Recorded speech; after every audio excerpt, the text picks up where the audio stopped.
What really happened with your host, Mike Rivero. The history the government hopes you never learn.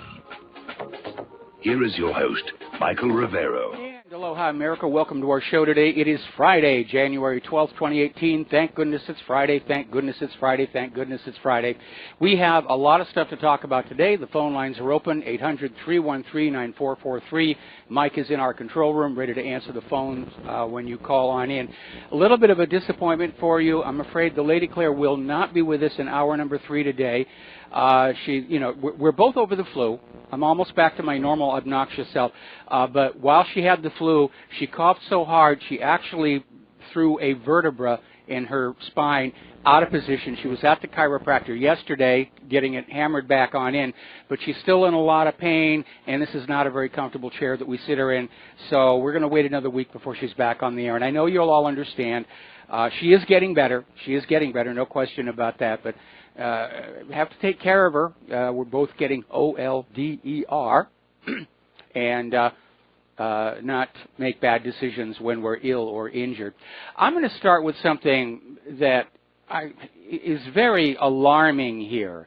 And apparently this happened over in Baltimore, where hospital security guards just wheeled this disoriented patient out onto the street and dumped her at a bus stop.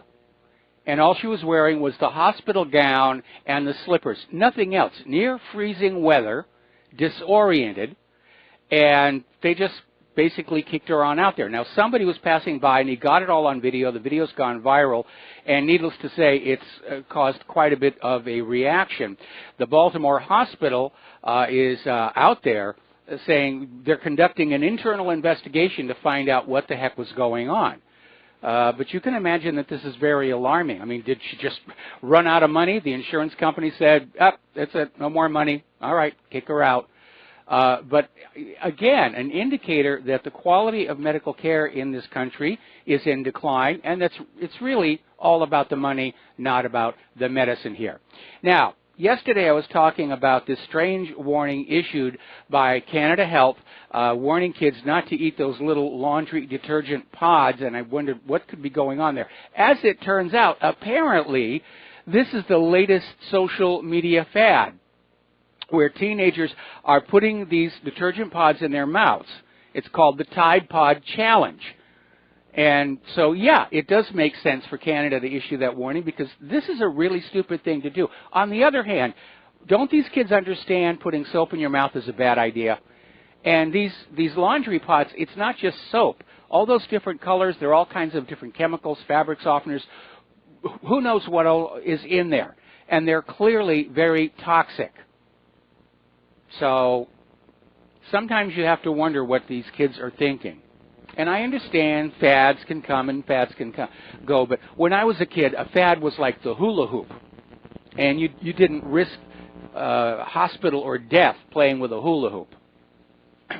Now, the other big story that's kind of got me riled up, if you will, is this fuss over Trump's language when they were discussing the immigration bill. And apparently somebody who was in that meeting came on out and blabbed that Trump was talking about why should we take people from these blank hole countries. And, of course, it provoked a huge response. Trump is a racist. The United Nations has denounced him for dismissing entire countries and continents with this comment. Now, Trump has come on back and said he didn't use that specific blank hole word. He did use tough language. And he's already being called a liar by a Democratic Senator, Richard Durbin, who says he was in there and said, yes, that Trump made these vile and vulgar comments repeatedly. Well, first of all, President swearing is nothing new. Harry Truman showed us all that. They all pretty much swear in private. And that's what that meeting was supposed to be, a private meeting. So Trump is surrounded by people where if he says one wrong thing, they run on out and they blab it to the media. And I don't think that's a very professional way to be conducting this business. But more importantly, the corporate media is trying to make the language Trump used the story. It's been all over. It's just, Fox News is just pounding it. How could he use those words to describe these countries? And they're doing that to steer away from the question that Trump was really putting on out there. Why do we have any kind of an obligation to let people in from certain countries where the lowered living standards, high disease, people are coming in here with some social behavior that is not consistent with the United States? You've probably seen all these reports, people complaining that refugees are defecating in the streets and sidewalks. Why? Well, because back home that's normal behavior. Here it isn't. And so, again, we're getting back to that issue. Should immigration be selective? And yes, that's just common sense. You don't want to let in the criminals. You don't want to let in people who are going to work to subvert our country. You don't want to let in people carrying contagious diseases. You want people with skills that will contribute to our economy and our society. That's just a normal, intelligent immigration policy. And that's what Trump is trying to implement in the face of the globalists. Okay, we're going to do a shout out to our on-air affiliates who are just now rejoining our network. Now, Trump basically went on and said, why are we taking all these people from Africa and the Middle East? Why don't we, have more immigrants from, like, Norway? And immediately people in Norway got on Twitter saying, why would we go to the U.S. from Norway? Why would we give up our free health care? So it's just all over the place here. But in the end, the liberals are going to go ballistic. The open borders people are going to go ballistic. Trump supporters are still going to be Trump supporters because you know something? It's just a word. And we give words way too much power. We need to stay focused on the ideas and deal with that. I mean, corporate media, they're just out there, oh, Trump used a bad word. Trump used a bad word. Big deal. I don't think there's anybody listening to the show who at one point in their life or another has not used a bad word. They drop something heavy on the foot. They hit their thumb with the hammer. And yes, it'll just come on out. It's instinctive. But the issue is not Trump's language. The issue is a responsible, realistic immigration policy for the United States of America. Speaking of inappropriate comments, apparently Nancy Pelosi came on out and said the 5 white guys leading the DACA negotiations should open a hamburger stand. 5 white guys. But we're not being racist, are we, Nancy? In reverse. Okay, getting into more of the domestic stuff. First of all, I want to recap something that came in late yesterday. Sarah Carter confirms that phony Russian dossier paid for by the Clinton campaign, the DNC, and the FBI was in fact used by the FBI to obtain the FISA warrants on the Trump campaign. And so we've suspected it all along. We now have absolute confirmation.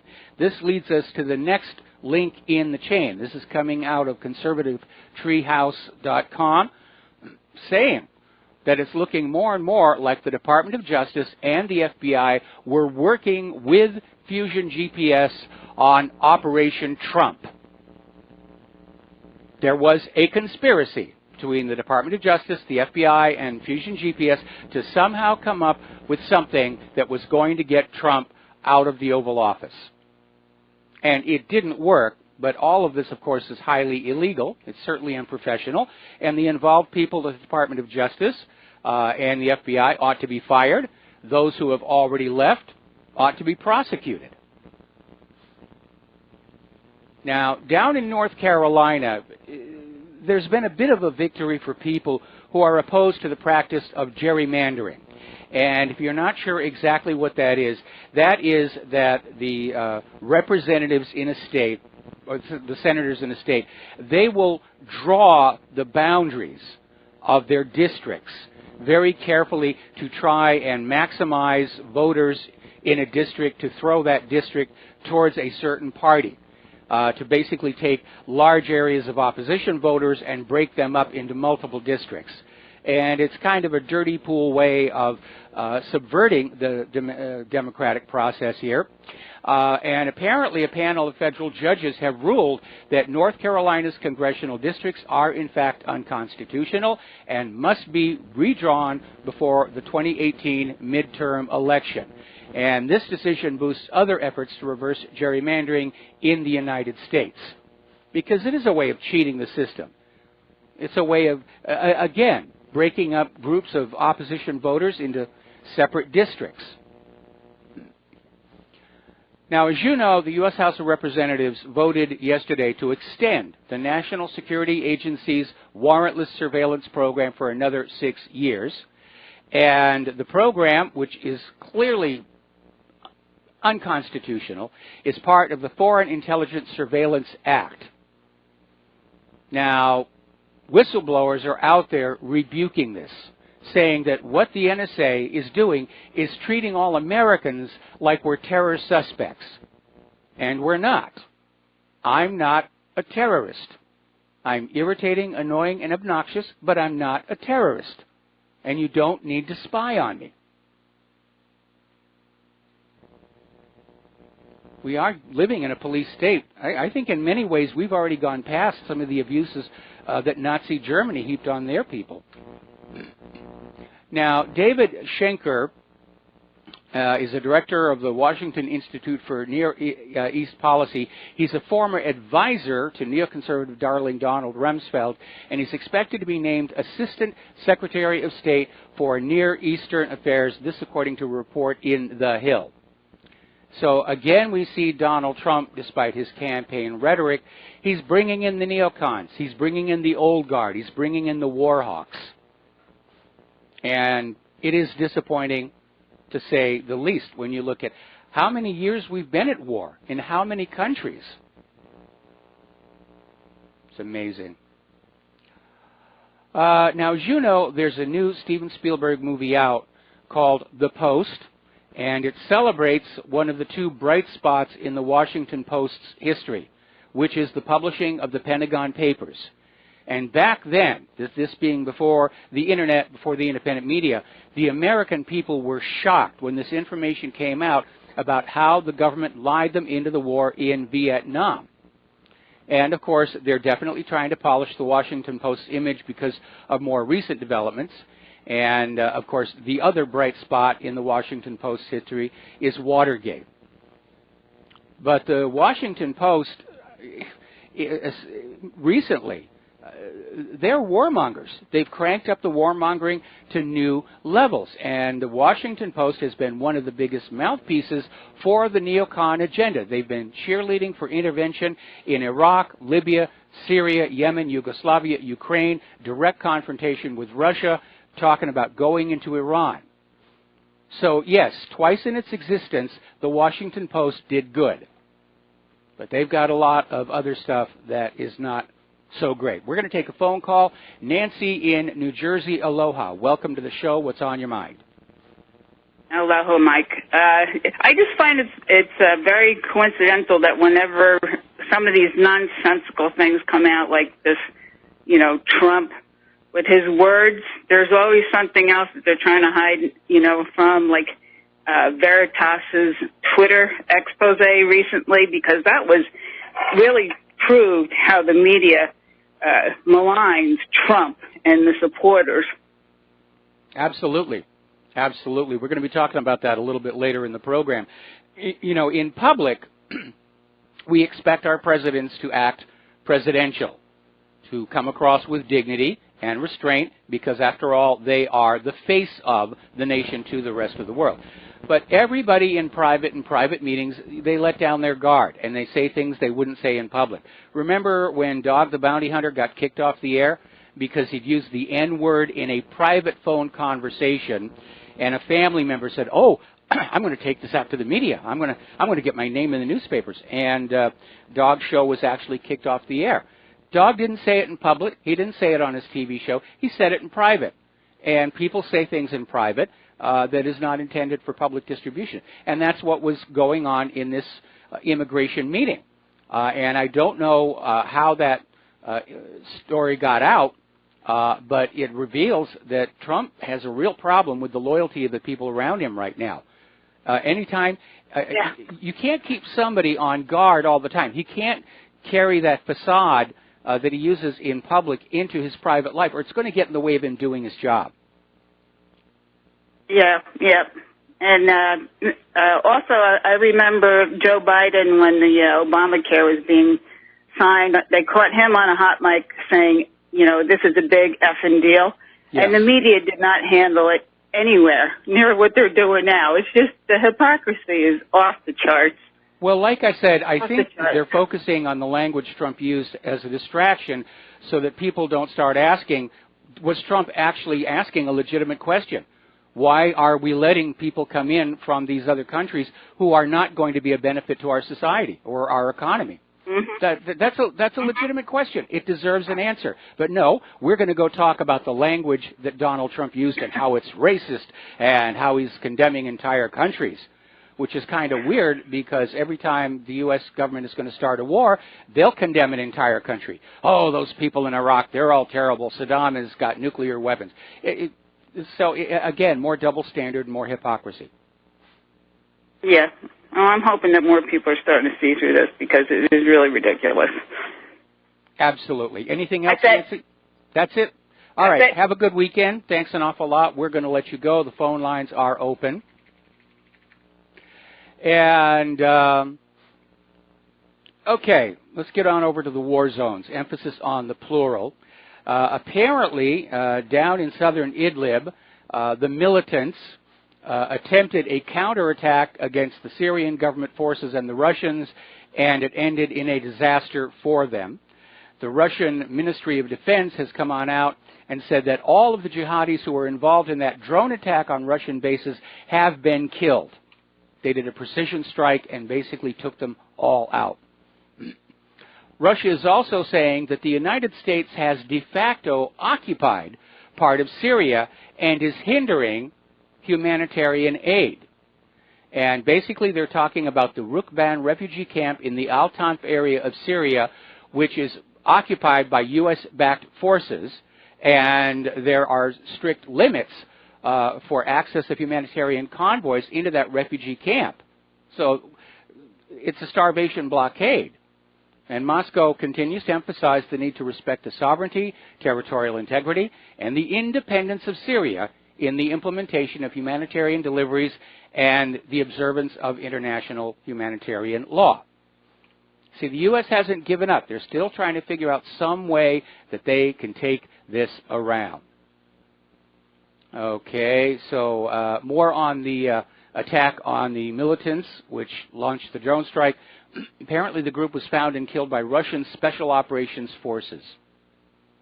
So that, as they say, as that. Now, interesting little article, and we touched on this a while back. This is over at Journal Neo. And we're seeing how the U.S. Is ramping up, escalating in Afghanistan. They're sending another 3,000 troops there. And again, remember, Donald Trump went on the campaign trail. He said he was going to get us out of Afghanistan. Another campaign promise that he broke to us all. But now he's poking at Pakistan. He's cutting off funding. He's saying it's a haven for terrorists. He's goading them. What? He's not having enough fun in Afghanistan? He wants a war with Pakistan? Well, actually, no. And we briefly touched on this the other day. You need to look at that Chinese-led Belt and Road Initiative. Washington, D.C. wants to stop it, because it will take business away from U.S. and European-owned shipping lines that are currently used to bring goods from China down around the Indian Ocean through the canal and up to Europe. With this Belt and Road, which is not only a road but a high-speed railway, obviously goods are going to be shipped by that because they'll get there faster.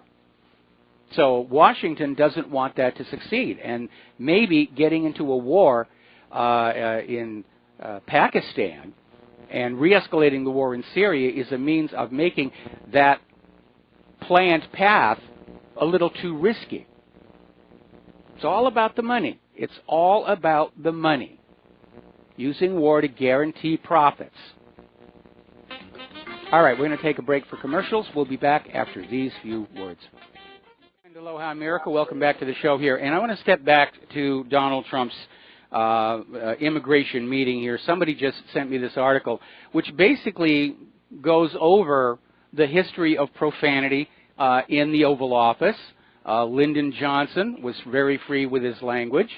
And let's not forget all the redactions they had to do on Richard Nixon's Watergate tapes because of all the profanity on those. So it's just not a big deal. And I think they're trying to make a big deal out of it. They're hoping that our culture has become so politically correct that we're shocked at a word. Oh, my goodness, it's a word. Save me from the word. And again, because they don't want you focusing on whether the question being asked was in fact a legitimate one worthy of debate here. Okay, getting on back to the war zones.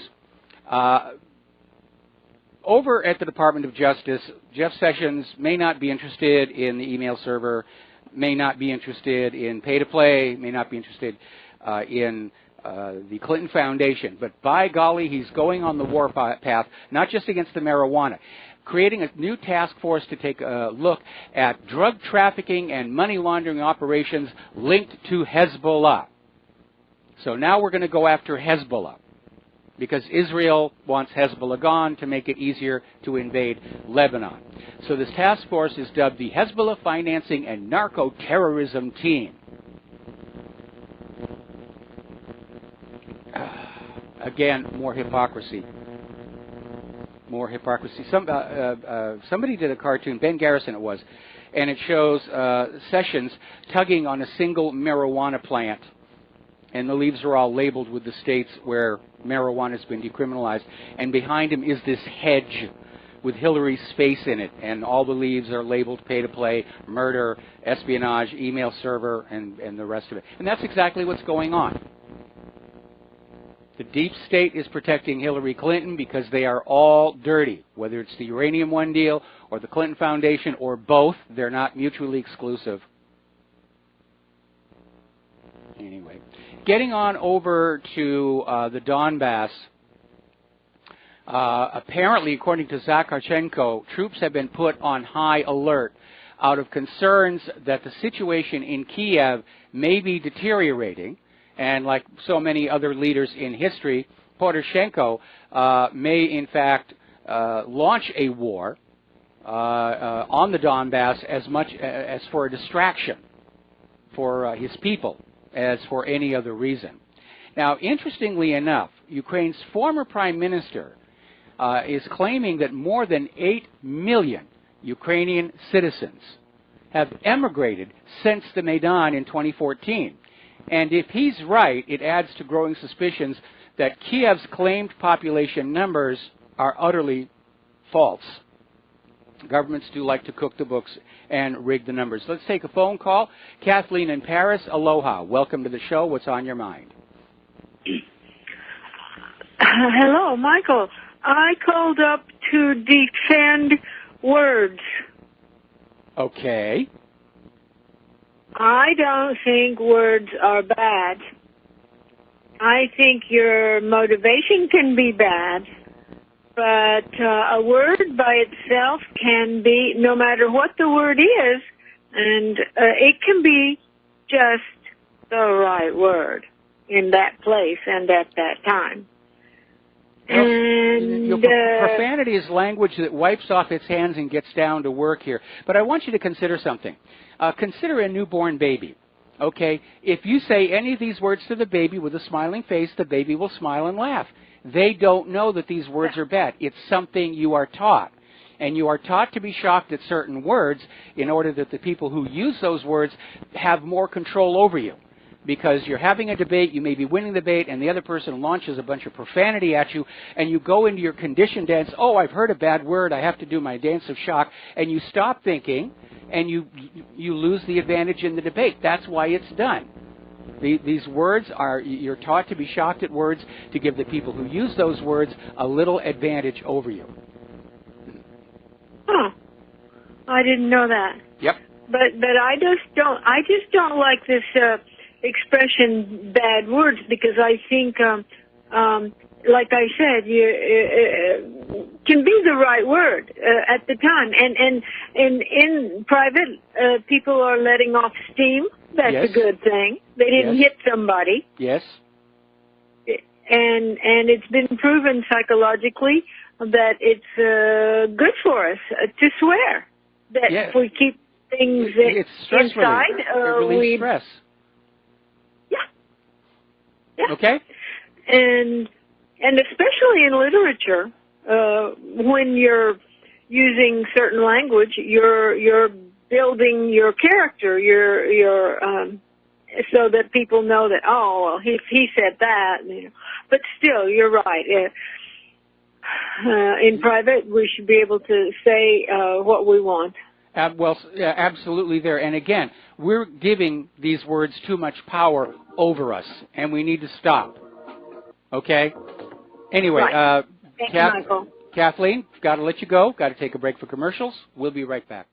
Aloha, America. Welcome back to our show here. Now, down in Israel, there's been another atrocity. A 3-year-old Palestinian child was shot in the head during an Israeli military training session in the northern occupied West Bank city of Tubas. And according to a statement by the Palestinian Authorities Ministry of Health, the child was hit in the head with live bullets. Apparently he survived. It was a grazing shot. Was taken to Rafidia Surgical Hospital in Nablus, where his condition is listed as stable. But again, a military training session. What are they training these guys to do? Apparently not to check the targets before they pull the trigger. And apparently Israel has just approved $230 million for road construction in the West Bank. The roads, however, will be restricted to settlers only. Meanwhile, over in pardon me, there was an op-ed in one of the newspapers in Israel, literally calling on Israel to just nuke Germany and Iran, and basically saying it would only take 20 or 30 nuclear bombs each, and we can prevent Israel's destruction. And the author of this op-ed was Chen Ben Eliyahu, and he says, if Israel does not walk in the way of God's Bible, it will receive a heavy punishment of near-complete destruction and doom, and only a few will be saved. You know, I've read the Bible. Germany isn't in there. It's never mentioned. Now, Trump has gone ahead and recertified the Iran nuclear deal, apparently because the Congress did not act to do more sanctions. But Trump has also announced this will be the last time. And the next time it comes up for recertification, he's going to decertify. So that is still happening in the long run. But at least it's a little bit of a back-off. We're seeing a little back-off in Iran. We're seeing a little back-off in North Korea. Paul Craig Roberts, unfortunately, has another point of view. And he's looking at this new nuclear doctrine coming out from the Pentagon, the Nuclear Posture Review, that basically redefines the rules under which nuclear weapons are going to be used by the United States. First of all, they're okaying the development of smaller nuclear weapons that are described as usable. We can't use the big ones. You know, we can't use them, but we're going to have little tiny nuclear bombs, and it's okay to use those. And more alarmingly, permits the use of these small nuclear weapons in response to a non-nuclear attack. Now, Reagan and Gorbachev understood there are way too many nuclear weapons already. Some scientists have estimated that if either the United States or Russia were to detonate just 10% of their existing arsenals, it would be sufficient to destroy all life on Earth. It would be on the beach for real. Okay. Now, over in Myanmar, very obvious war crime. Apparently the military forced 10 of the Rohingya to dig their own graves before executing them.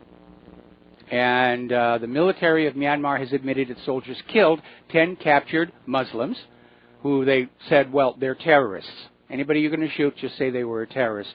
And the government forces have been conducting a cleaning operation. Apparently they had been attacked by Bengali terrorists using sticks and swords. Now, not a lot is happening in Korea right now. Obviously, North Korea, South Korea is still talking. Everybody's getting ready for the Olympics. The saber rattling has stopped. For some reason, after all his bellicosity in recent months, Donald Trump made a very bizarre statement to the Wall Street Journal in an interview. He said, I have a good relationship with Kim Jong-un. And I'm wondering, where did that come from? Because the way they've been yelling at each other, you would think it's hostility on display. There's no relationship. Now, we have been talking about government waste for a very, very long time. We've been talking about all the money that seems to have vanished into the Pentagon that nobody knows where it went. And finally, after all these years of war and money, they're finally starting an audit over at the Pentagon, and what they're finding is absolutely frightening. And just to give you one example, an initial Army audit found 39 UH-60 Black Hawk helicopters that were not properly recorded in the military property system. We're talking $830 million of helicopters that weren't showing up on the inventory. They were just sitting out there.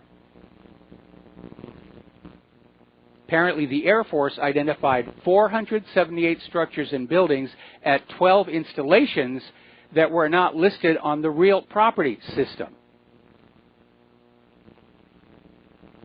So, apparently, the military has been buying a lot more weapons and stuff, and they just forget where they put them. Gosh darn, they were here last week.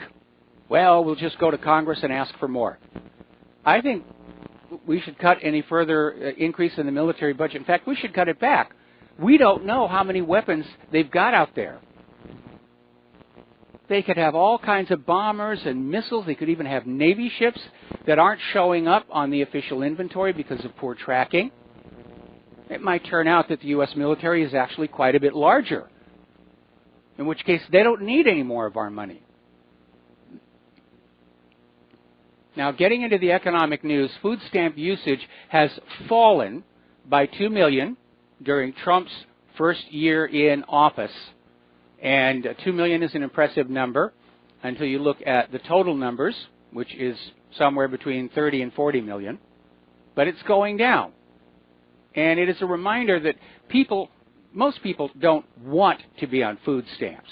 If they don't have to do that, they don't want to. When I was a kid, when I was growing up, anybody who was on welfare or any kind of assistance was looked down on. You were socially inferior. And people just didn't want to have to deal with that. More good news for the economy here. Because of the new GOP tax plan, Fiat Chrysler Automobiles is going to move the Ram production of the Ram pickup truck back to Michigan from Mexico. Now, we don't know what Mexico is going to say about this and whether Mexico will try and counter it with tax incentives on their end. It'd be kind of interesting if we got a tax decrease war going among all these countries. Oh, I have to lower taxes to attract more business. No, we have to lower tax. No, we have to lower taxes over here. That would be cool. Now, Walmart was quick to get on out there on the public relations bandwagon following the increase of the minimum wage, and saying that they were raising the starting hourly wage to $11 an hour and expanding employee benefits and offering workers bonuses of up to $1,000 in response to the Trump tax cut. What was left unsaid is that on the very same day, they were closing hundreds of Sam's Club stores nationwide and laying off thousands of workers. So we still don't even know if our local Sam's is open or not. We're going to have to find on out. Meanwhile, Nancy Pelosi is out there flapping her gums again. She's trashing the tax cuts. And basically, remember, she's wealthy. She's the 15th richest member of Congress. And she sometimes comes across as delusional. Basically, she says those $1,000 bonuses are crumbs. I guess from her point of view, being that wealthy, it is a crumb. For somebody who's working minimum wage, $1,000, that is nice. That's a down payment on a car. Article coming out of deviantinvestor.com pointing out how many aspects of the economy seem to be in bubbles. We're in the bubble zone. And cryptocurrencies appear to be in a bubble. The stock market is in a bubble. It's the most overvalued in history, far worse than 1929. Very little yield on the bonds. Many European countries less than zero. And some places real estate is starting to drop. But silver is still holding steady. Apparently it's not considered important enough to bubble up or manipulate. Now that's not always been the case. Back in the 1990s, there was a huge scandal of silver manipulation back then. So you have to keep an eye on the numbers. But there are bubbles. The manipulators love to rig the system. And they'll run up the bubble and they'll get out when it's at the top, get their money, get their profits. The bubble pops and everybody else is left holding the losses. Anyway, Canada has now formally complained to the World Trade Organization saying that the United States is breaching trade rules. And basically, the U.S. is saying the move is ill-advised, which sounds vaguely like a threat. So the complaint challenges Washington's use of anti-dumping and anti-subsidy duties, according to the World Trade Organization. Ottawa has cited around 200 examples of alleged U.S. wrongdoing, almost all of them occurring concerning other trading partners such as China, Brazil, and the European Union. And Canadian Foreign Minister Christian Freeland said the legal action was in response to the unfair and unwarranted U.S. duties against Canada's softwood lumber producers and is part of a broader litigation to defend its forestry jobs. Now, this lumber issue has been going on for a very, very long time. Obviously, if there's one thing Canada's got a lot of, it's trees. And they like to harvest those trees and they like to export them. But the U.S. is engaging in protectionism to keep Canadian lumber out of U.S. markets, even though the U.S. is already starting to run out of forests. I remember when I lived in Washington State, the debate going on, those lumber companies, they wanted to harvest those old-growth forests. They wanted that timber.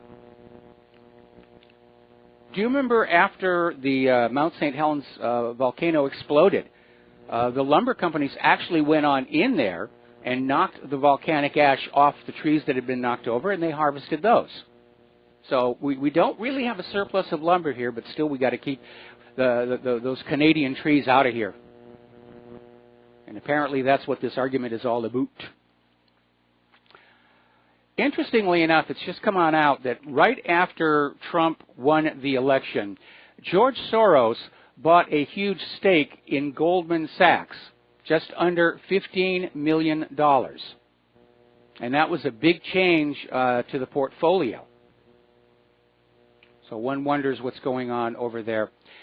We've been talking about this push for what's called a Medicaid work requirement. And the idea is that if you are on Medicaid, you have to have a job or you have to be doing volunteer service. You can't just sit at home and collect the benefits of Medicaid. And a lot of people think it's a good idea. They claim it's working up there in Maine. A lot of other people are saying it basically doesn't recognize the fact that some people on Medicaid are unable to work because of infirmity, injury, or maybe they're caregiver for somebody else who's also on Medicaid. But apparently, we're getting a comment from Seema Verma, administrator of the CMS, saying that the initiative will get Medicaid recipients out of poverty. So that they're pushing it as this idea, we're going to force them to not be poor. But apparently over at the Rights and Democracy Healthcare Justice team, they're saying this is a sinister move because it's basically labeling the poor and ill as some kind of deadbeat. Now, here is where I get a problem with this idea. We're going to force them to get jobs. What jobs? I mean, we've been hearing about in several states where recipients of food stamps, you got to get a job. You got to go on out and do something. There are no jobs out there. And with the illegal immigrants and the refugees pouring into this country, there is a huge surplus of workers for whom no jobs exist. And then on top of that, we have companies like the burger chains and everything are starting to move toward more automation, robots instead of human cashiers. So it's all well and good to stand up there at a podium, wave the flag and say, we're going to get these people out there to get jobs. The missing part is what jobs? They're not there. And yes, it's good that Fiat Chrysler is bringing the Ram truck production back to Michigan, but that's only a few thousand jobs against an estimated real unemployment of almost 40 million Americans who have not been able to find a job for months, if not years. So there's a lot of rhetoric out there, but there are big chunks missing to these solutions. Most people want to have a job. They want that self-respect. They don't want to be dependent on other people. But the jobs just are not there. And more, we're finding the system rigged against entrepreneurial activity and small businesses by the big corporations. It's getting grim out there. Okay, apparently Donald Trump has now canceled his planned visit to Britain next month. He was going to go open the new U.S. Embassy. There are fears of mass protests, and a lot of people are saying that a new U.S. Embassy probably, it's a controversy in and of itself, because apparently Obama sold the existing embassy for peanuts, and he built a replacement for basically $1 billion. But the embassy move plan was announced under George W. Bush. But Trump is going to call it off because he's concerned about massive protests. I guess it's probably more the city is concerned about mass protests. London's Mayor Sadiq Khan is out there talking about Brexit, and he needs to be more careful checking his language, because he came on out with a statement that Britain will probably leave the European Union, and that tagged him as a likely remainer, but he basically came on back and said he's not in a state of denial. He accepts that they're probably leaving the European Union. But people are very angry that his bias to remain in the EU, to remain with the globalists, is showing. Now, meanwhile, down in France, there's a growing anger against Emmanuel Macron because of his plans to harden the country's immigration laws, with members of the opposition and charities accusing the government of planning mass deportations. There's a problem. How are you going to solve it? We'll be right back. And aloha, America. Welcome back to the show here. And it's obvious the globalists are trying to shove refugees into all these other countries, blur them together, and then create a political fuss to make it impossible for these countries to send these people back home. And it's a very obvious pattern that we're seeing. It's literally a fight between globalism and nationalism. And I'm opposed to globalism. In fact, I'm opposed to large governments in general. The larger they get, the more abusive they get. That's been the lesson of history. Now, over in Mexico, their Interior Minister, Miguel Angel Osorio Chong, is resigning from his post. He's going to run for a Senate seat in the July elections, and basically wanted to get on out of that Interior Ministry job because of the out-of-control crime, soaring murders, drug murders. It's really out of control down there. There are 5 Mexican states that have been put on the do not travel list by the U.S. State Department. It's the same list as places like Libya and other war zones. And it sort of illustrates what can happen when the druggies get a little too powerful politically. We're already seeing drive-by shootings here over drug turf. The war on drugs is really the war on the competition's drugs. Now, here's something that's a little bizarre. Apparently, in the United States, and I've heard of this before, but somebody wrote about it, so we're going to do it. Apparently, if you are sent to jail and you have money, you can get nicer accommodations. If you're just some poor guy got caught robbing a 7-Eleven, you're going to go into the general population.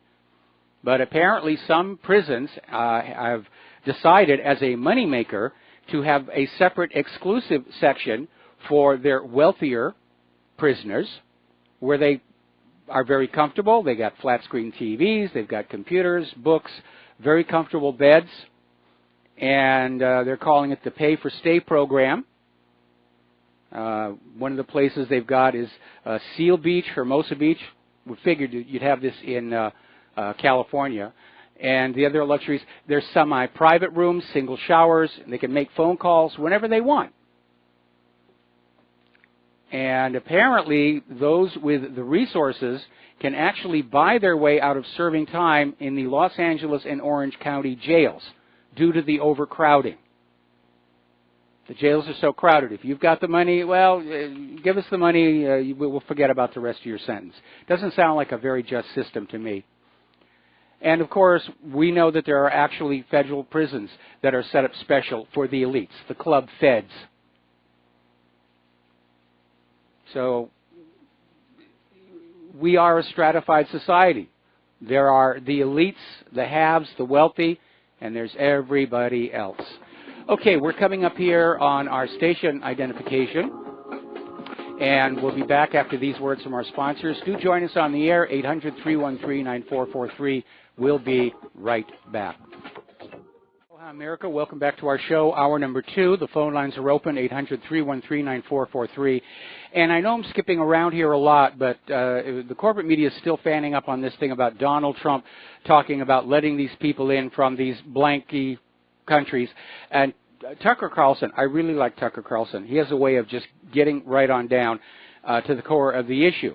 And he's saying all Trump did was tell the truth because there are countries that are pretty crummy. Haiti, El Salvador, and Tucker said, this is a direct quote, if we've gotten to the point where we all have to pretend that every country is exactly as nice as every other country, then we're being dishonest. And he's absolutely right. And he goes on to say the people who left those countries left them because they're not nice places to live. So Trump was telling the truth.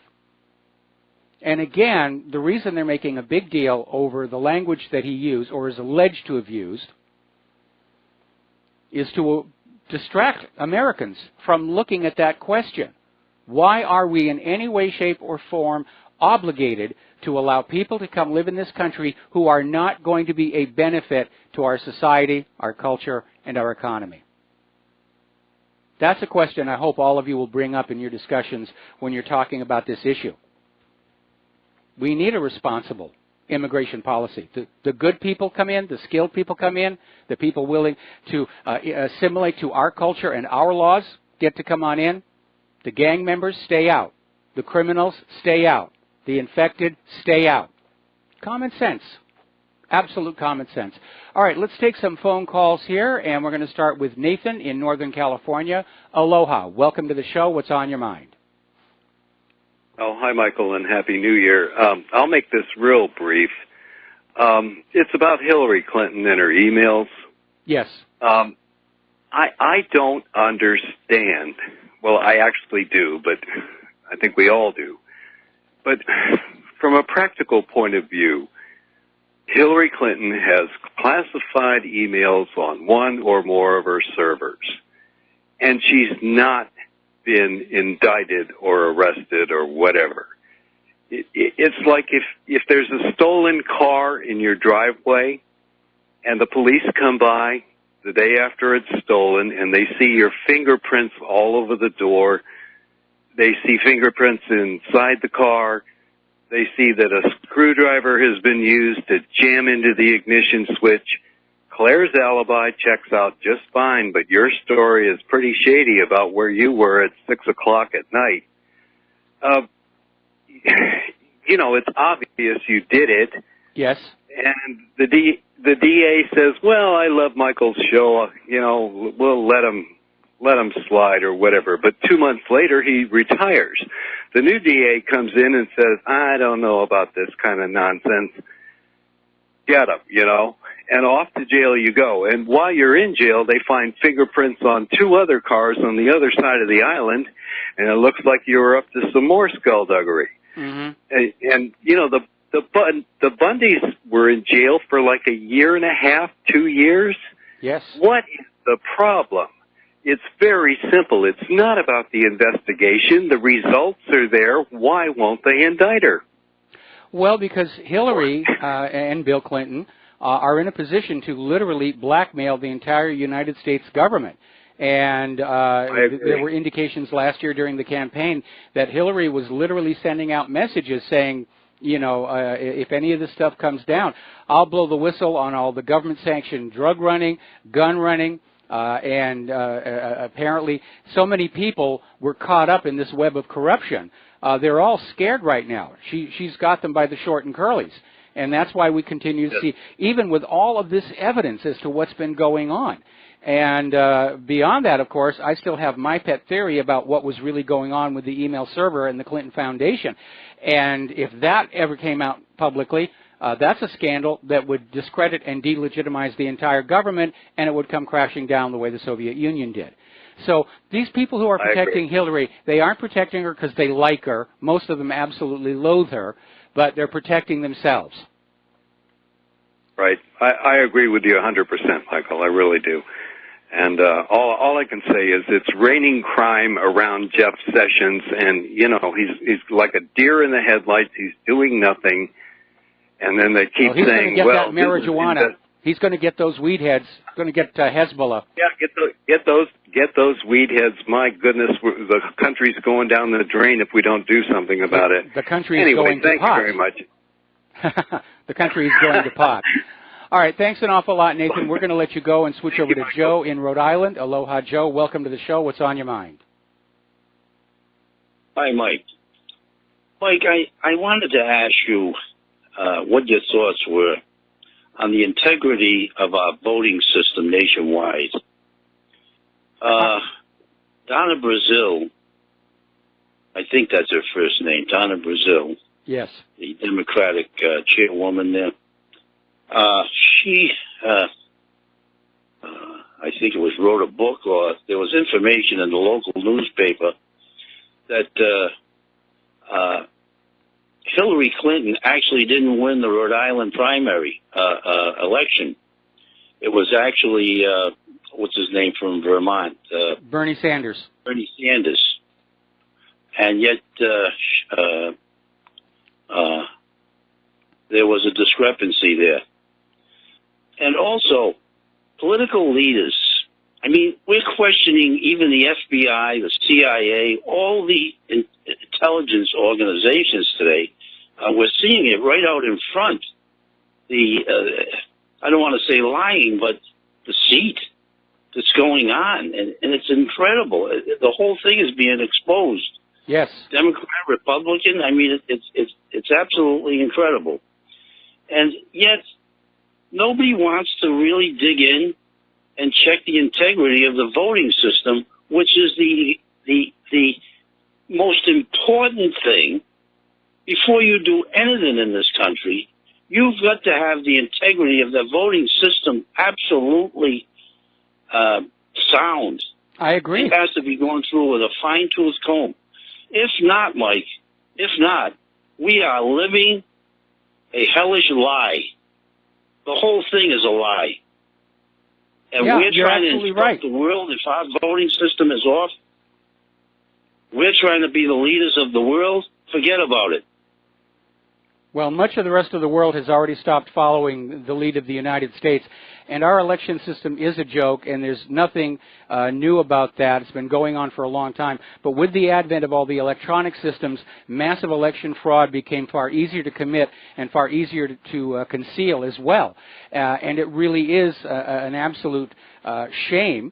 And I wish Trump had backed up his Voting Integrity Commission with a little bit more political muscle. The fact that all of these state voting commissions were refusing to cooperate tells us they've got something to hide. and our election system is a Yes, joke. definitely. And it's possible to have honest elections. I wrote an article about it that's up at whatreallyhappened.com. But the reason nobody's doing anything about it is because everybody who's in a position of power, Congress or anywhere, they're a beneficiary of the system. It works for them. It keeps them in power. I get calls and emails from people in Arizona all the time saying the only explanation for John McCain staying in the Senate as long as he did had to be election fraud because they didn't know anybody who voted for him. And so, yes, it's a rigged system. And the people who rigged it aren't going to change it because it does what they want to do. And the first thing we need to do is we need to educate all Americans that our current system is deeply flawed. And that it is set up to allow elections to be stolen. And when enough Americans get angry about that, then we can perhaps force a change. Of course, I think before that time happens, we're going to see this Soviet Union-style collapse of the federal government, and then we get to restart from scratch and build it up, you know, from the bottom up and make sure that we hardwire a uniform, honest election system all over the country, which includes voter ID, absolutely. Because we had that memo that surfaced earlier this week where the Democrats are openly admitting they're relying on the illegal immigrants to vote to win Democratic races. Yeah. Yeah, it might. I'll tell you, we can talk about this and we can talk about that and talk about this politician, that. Unless the voting integrity is sound, absolutely without blemish, we're living a lie, Mike. I agree. You know, we're living the big lie. The deep state is just choosing their own leaders, their own puppets, and the American people are totally disenfranchised. That basically says we are living in a dictatorship, like the old Soviet Union. The Soviet Union had elections, but nothing ever changed with those. And Mike, if that's the case, Mike, if that's the case, that we're living a lie, and our kids probably are right. They know what's coming. These young kids sense it. They sense the falsehood. Yes. The injustice. They sense the whole thing. Their minds are clear of all the clutter that us adults have. In many ways, yes. Unfortunately, they've been filled up with a bunch of other clutter by Common Core, and they're not actually trained to evaluate the way you and I know how to do. And again, that's by design. Common Core's goal was to make our generation into useful, obedient workers who don't question their reality. Okay? Well, thank you, Mike. All right. Happy New Year. Have a good weekend. We're going to let you go. We're going to do a shout-out now to our on-air affiliates who've just now rejoined our network. And we're going to take another phone call from Mike in Kentucky. Aloha, Mike. Welcome to the show. What's on your mind? No, I was just trying to figure out where I'm going to volunteer so I can get my free medical care in Kentucky. But no, you was talking about Trump facing a lot of protests in London. And I can't remember, it was Cambridge Analytics or a couple of billionaires that somehow money can't buy the type of analytics that they helped him get the Electoral College with, apparently. But there was a story out from Mass Private Eye about Elucid, the 50,000 apps that police are using in, I guess, the state of New York or New York City to monitor the public's sentiment about, opinion about police, how safe they feel or whatever. So you can imagine that the Bobbies, the New Scotland Yard, and what is it, MI5 is equivalent to the FBI, yes. MI6 is equivalent to the CIA. Yes. They're probably at least as sophisticated about looking at the overall temperament of the people over there. And when the news was flashed on the TV that Trump's coming to dedicate the embassy, they could strategically be monitoring people's sentiments that they got on social media and posted stuff or whatever. I think Facebook did an experiment. The only reason we know about it is that they published it with a California university on how they could filter people's feeds to see if it affected their attitude or their posts, public, positive or negative. So I think they've been increasingly scientifically looking at public opinion and manipulating it. So they know it's probably a little dangerous for Trump to go over there. It's just going to cause a lot of ruckus. Well, that's certainly been very obvious, and they didn't need to do much scanning of social media because there have already been a lot of people just out there, in public just saying, I don't want Trump to come here. And there's this big stink, of course, over the upcoming royal wedding that I guess Trump is still not invited to. So our special relationship with Great Britain is under strain. Well, but you know how they can amplify opinions that they want to amplify and try to influence the public. But a lot of times the public doesn't go for it. If the large mass of people out in flyover country just don't give a crap about what people in New York say, then they can put all this junk on CBS all day long, and it's not going to change, how it plays in Peoria. We saw that last year during the election. The corporate media was fully on board with Hillary Clinton. They were in full attack mode against Donald Trump.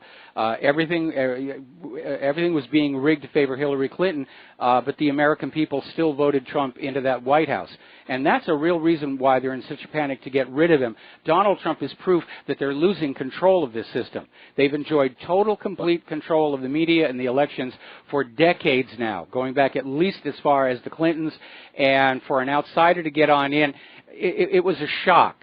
And even the GOP hates Trump because he's a symbol. They lost control of their own party. They were not able to choose the candidate.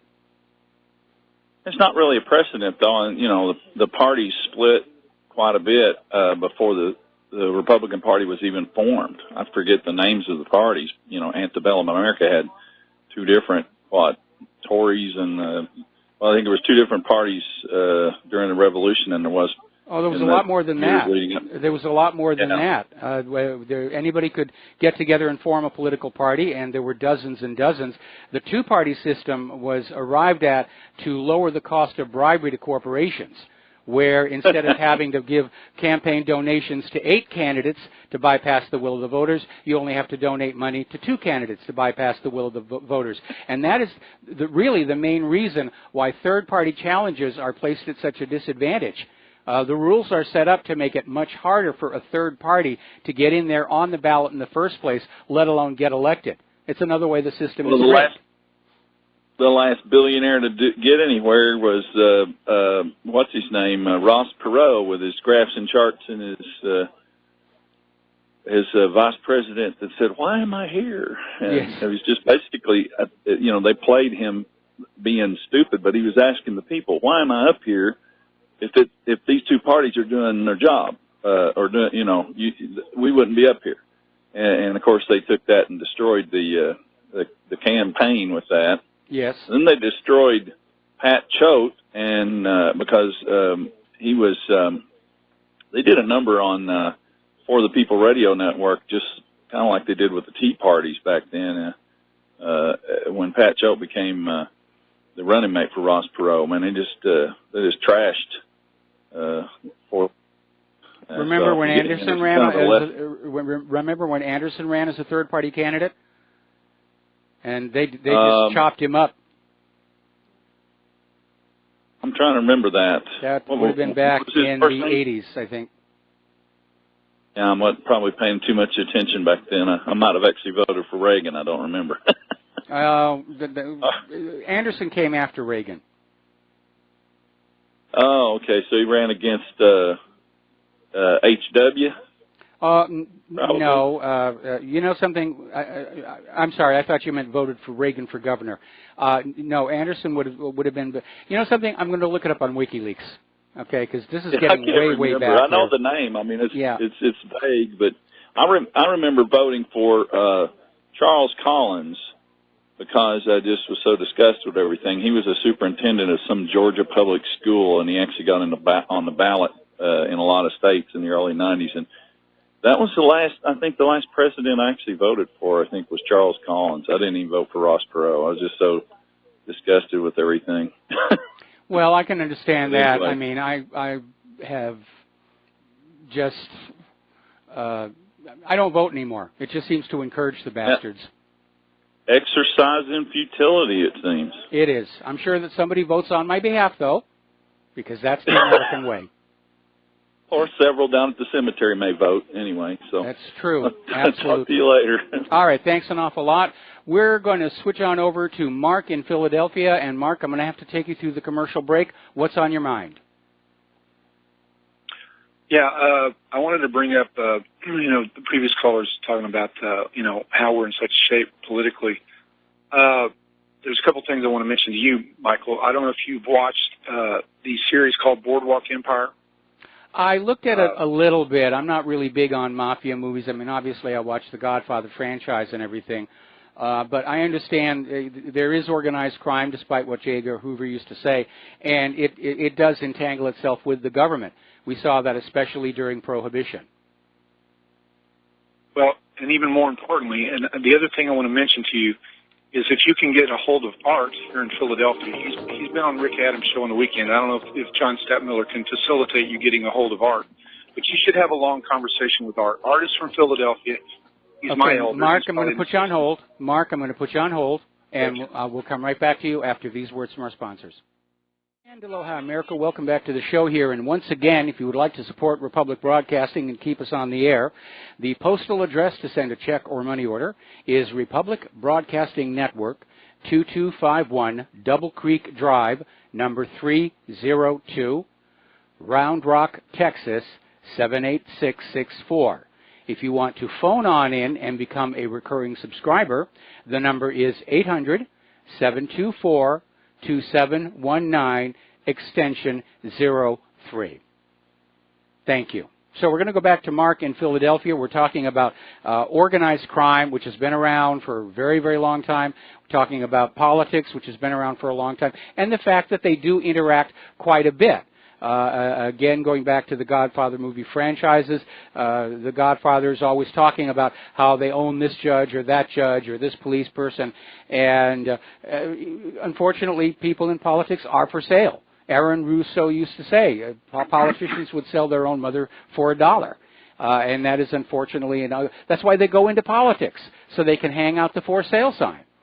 And so there's no surprise that there's a tremendous amount of overlap. We know that the Central Intelligence Agency basically partners with organized crime for certain operations, such as trying to get Fidel Castro. So, Mark, what more do you want to tell us? Okay, so on that note, I refer you to Art, if you can personally contact him and talk to him for really keen detail on the mafias in America, and principally certain mafia that actually is the intellectual part of the mafias, and it became so, and some of this is given away in the series, and I would encourage you to watch it and study it. Okay. Social dynamic reveal. So, because I've watched it twice. Now, it's so interesting that coincidentally, to watching that series, right after I watched it, I met an older man here in the Philadelphia area who's a walking history book. He's 81 years old, and it turned out that his father was a bodyguard for the head of the mafia of Philadelphia. Now, he told me, he says, look, Mark, he says, Philadelphia police force was not only the most corrupt in the mid-Atlantic region or the most corrupt in the United States, they were known around the world to be the most corrupt police force. Now, why is that? Because they helped unload the rum that was coming off, the whiskey that was coming off the boats that was coming up the Delaware River. They were guarding it and unloading it. So this was a central key area for the Prohibition, the speakeasies and all that, the rum running. Okay? So, and so what happened is this guy named Meyer Lansky, he was up and coming, and he was a genius. He was a business and logistical genius, okay? And that's how it ended up that he started influencing the other mafias and in ways that would make them a whole lot of money, and so they started paying attention to him. And that's what also propped up the Jewish mafia. Now, when most Americans think of mafia in the United States, what do they think of? They think of the Italian mafia. Yeah. Why is that? The movie industry portrays the mafia is the mafia. Well, there were several mafias.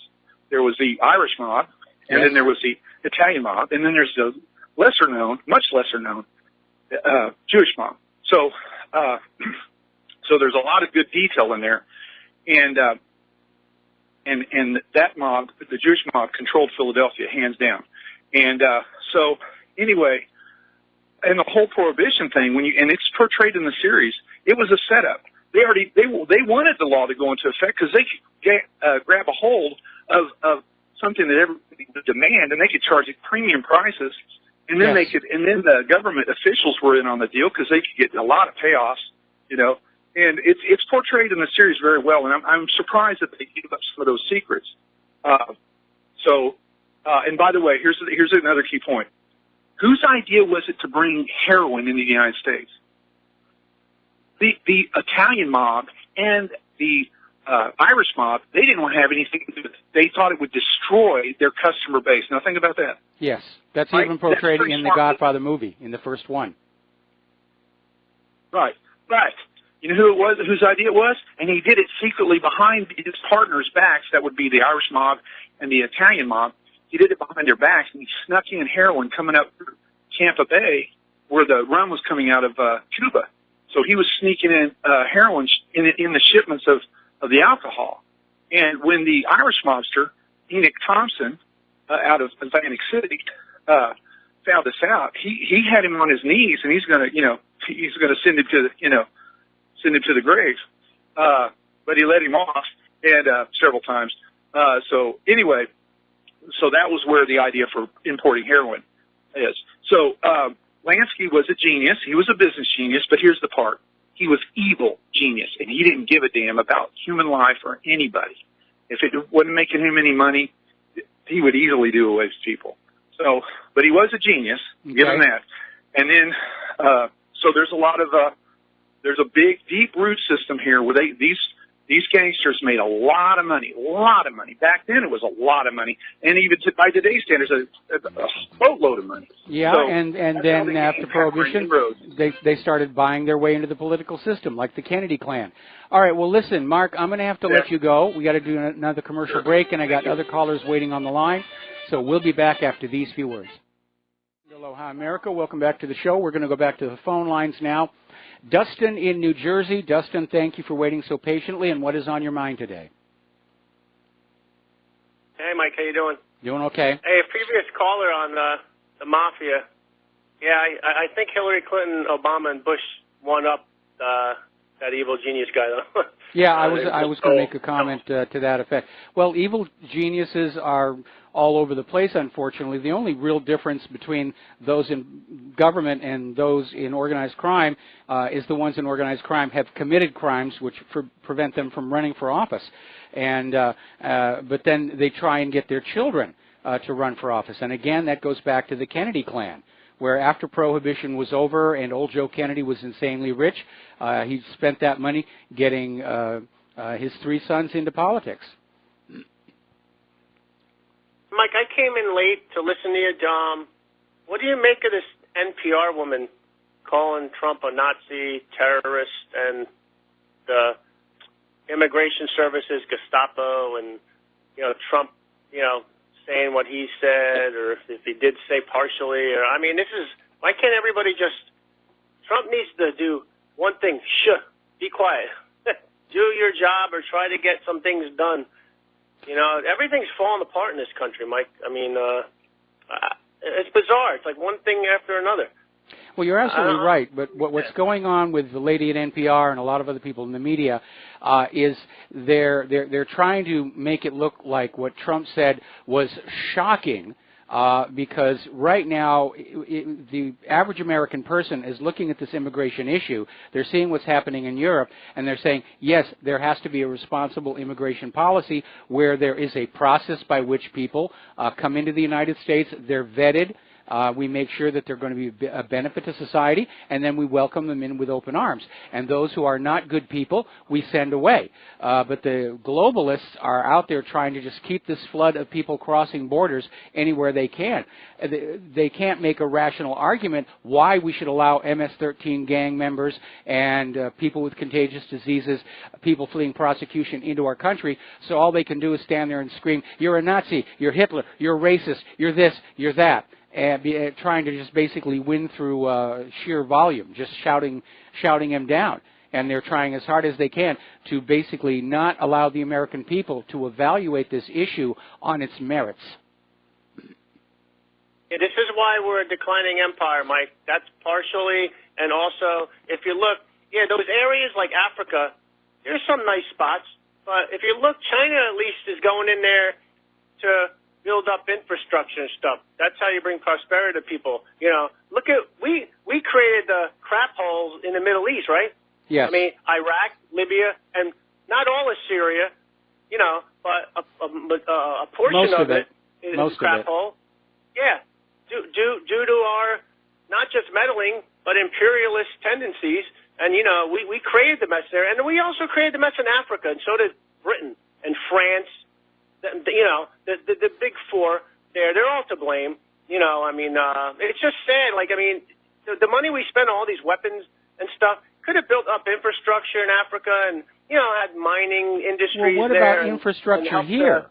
I mean, if you're going to have a working, functioning economy, you have to create an environment and an infrastructure where people can trade their skills and labor for money to pour into that economy. And as our infrastructure continues to deteriorate, people are having a harder time getting to work if they're lucky enough to have a job.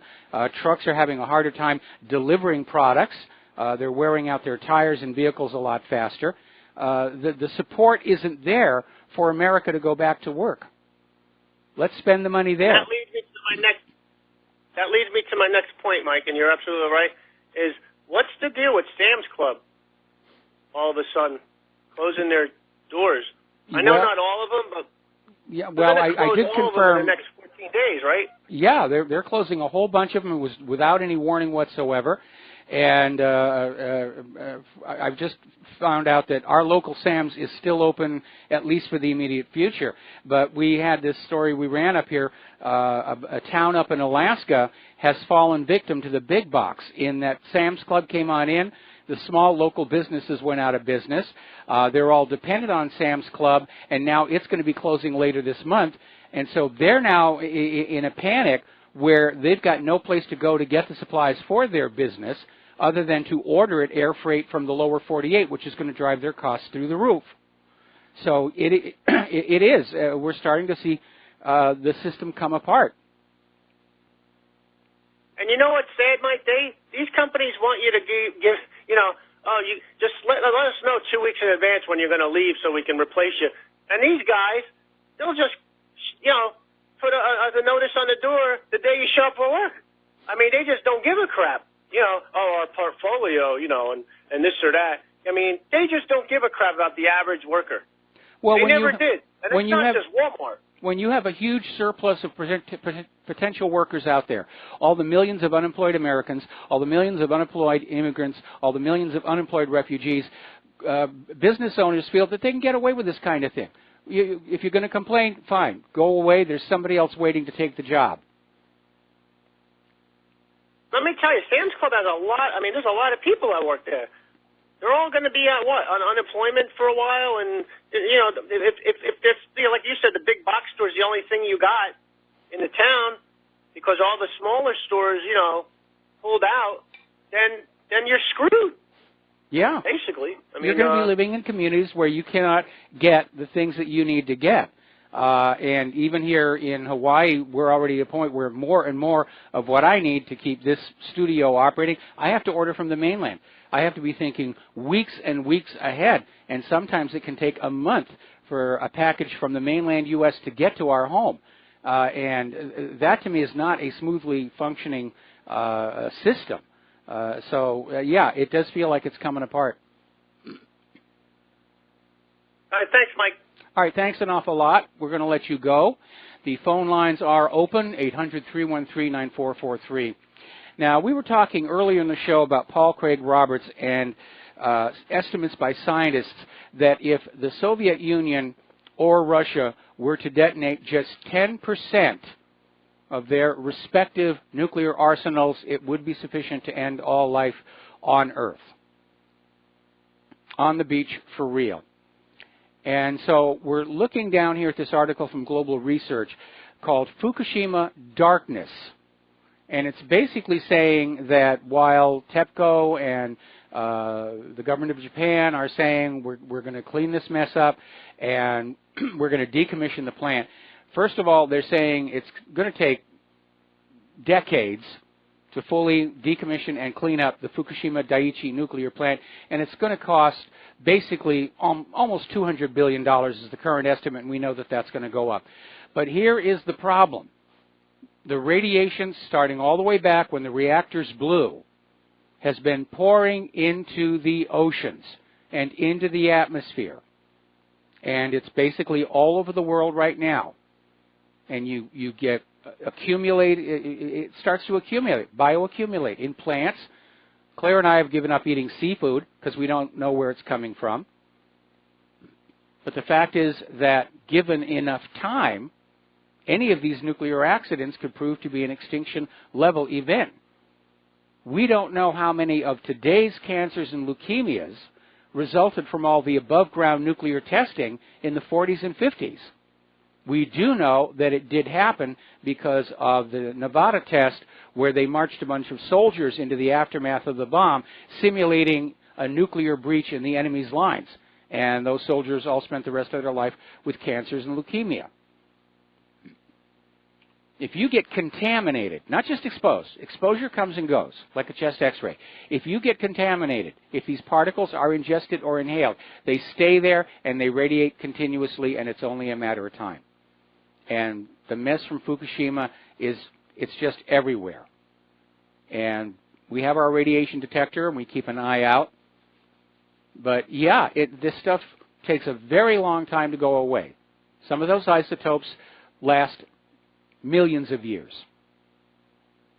All right, here's another story of police overreach. This is from Clark County up in Washington State.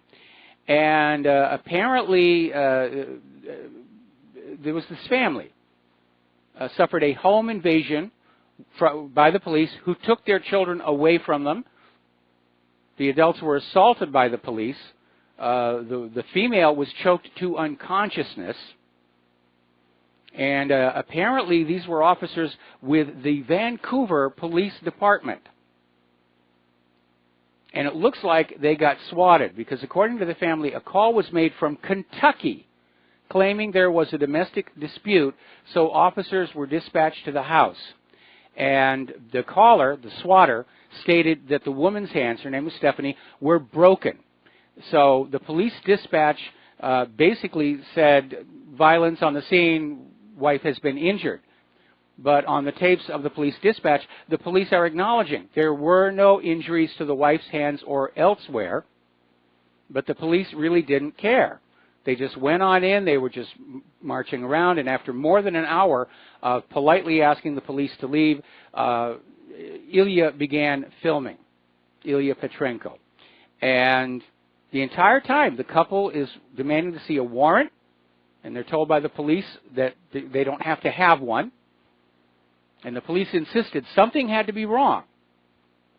And because of the suspicion of domestic abuse, they had a right to enter the house without a warrant, believing the welfare of the child or mother was in jeopardy.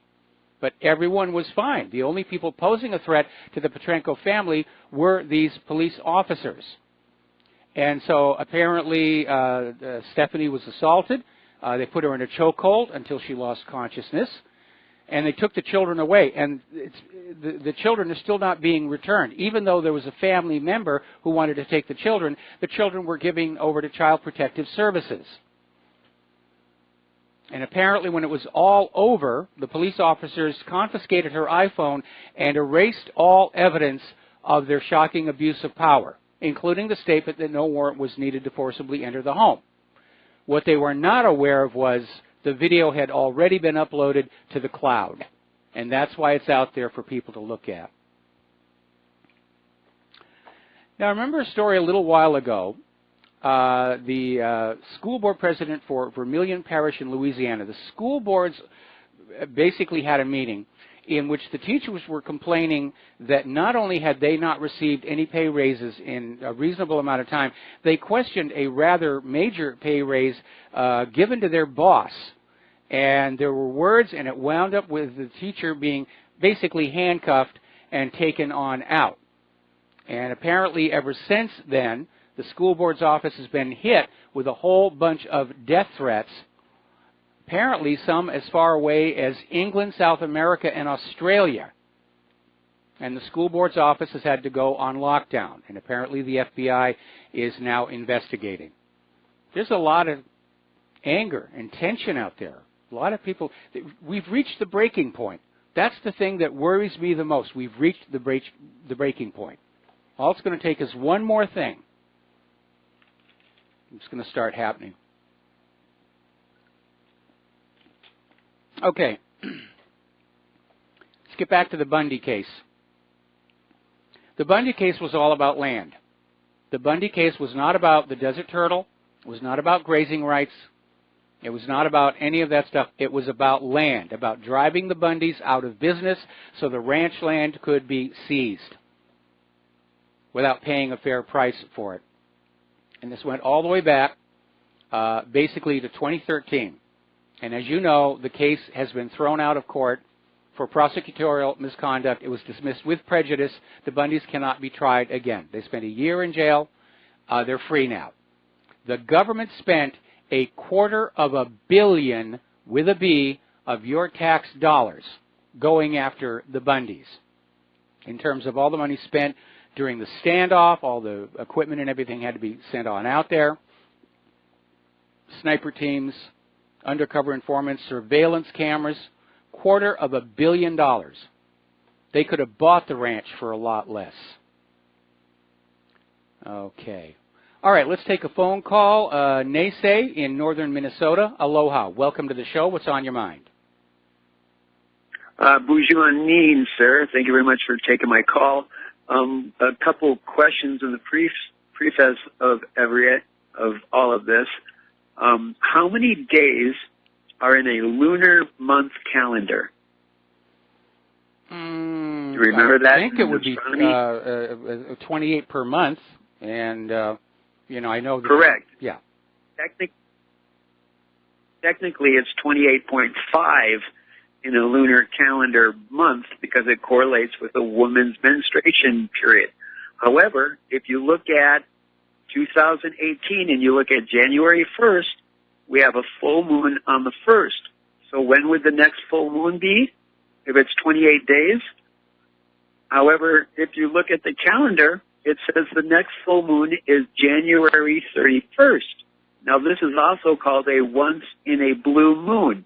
Yes. So then we have February, which has 28 days in it, except on a leap year, and you would think there would be one full moon in that 28-day period, calendar month. No, there is not.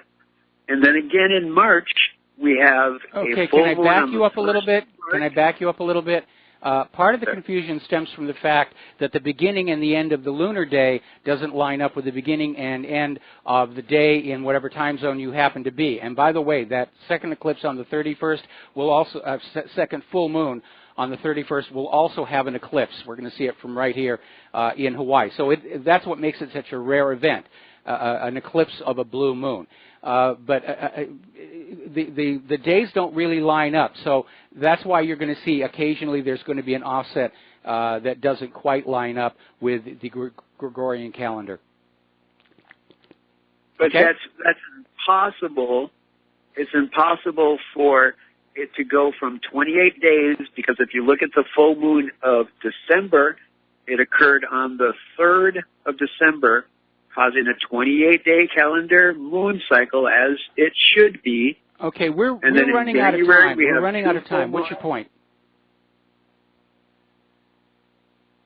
The point is that these calendars are made 9 months in advance, and the powers that should not be are continuously trying to keep us out of sync and away from the natural cycles of the indigenous people. I'm sorry. The calendars are trying to follow the natural events, and they don't do a perfect.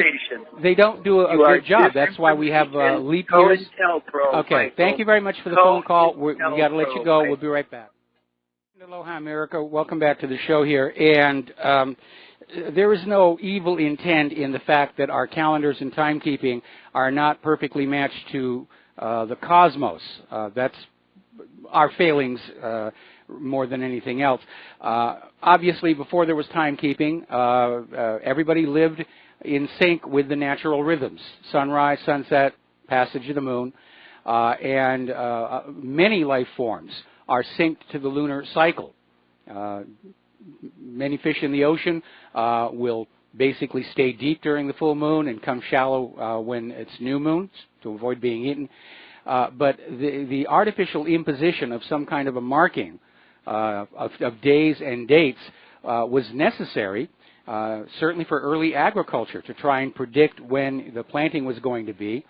And the reason everybody settled on a clock that was based on noon rather than sunrise and sunset had to do with early map making and cartography. And so we started readjusting our lives around these artificial constructs. And they're not perfect. That's why we have leap days and leap seconds. But it's the best that we can do, in part because these cycles slowly change over time. All right, we're going to take another phone call here. Larry in Washington. Aloha. Welcome to the show. What's on your mind?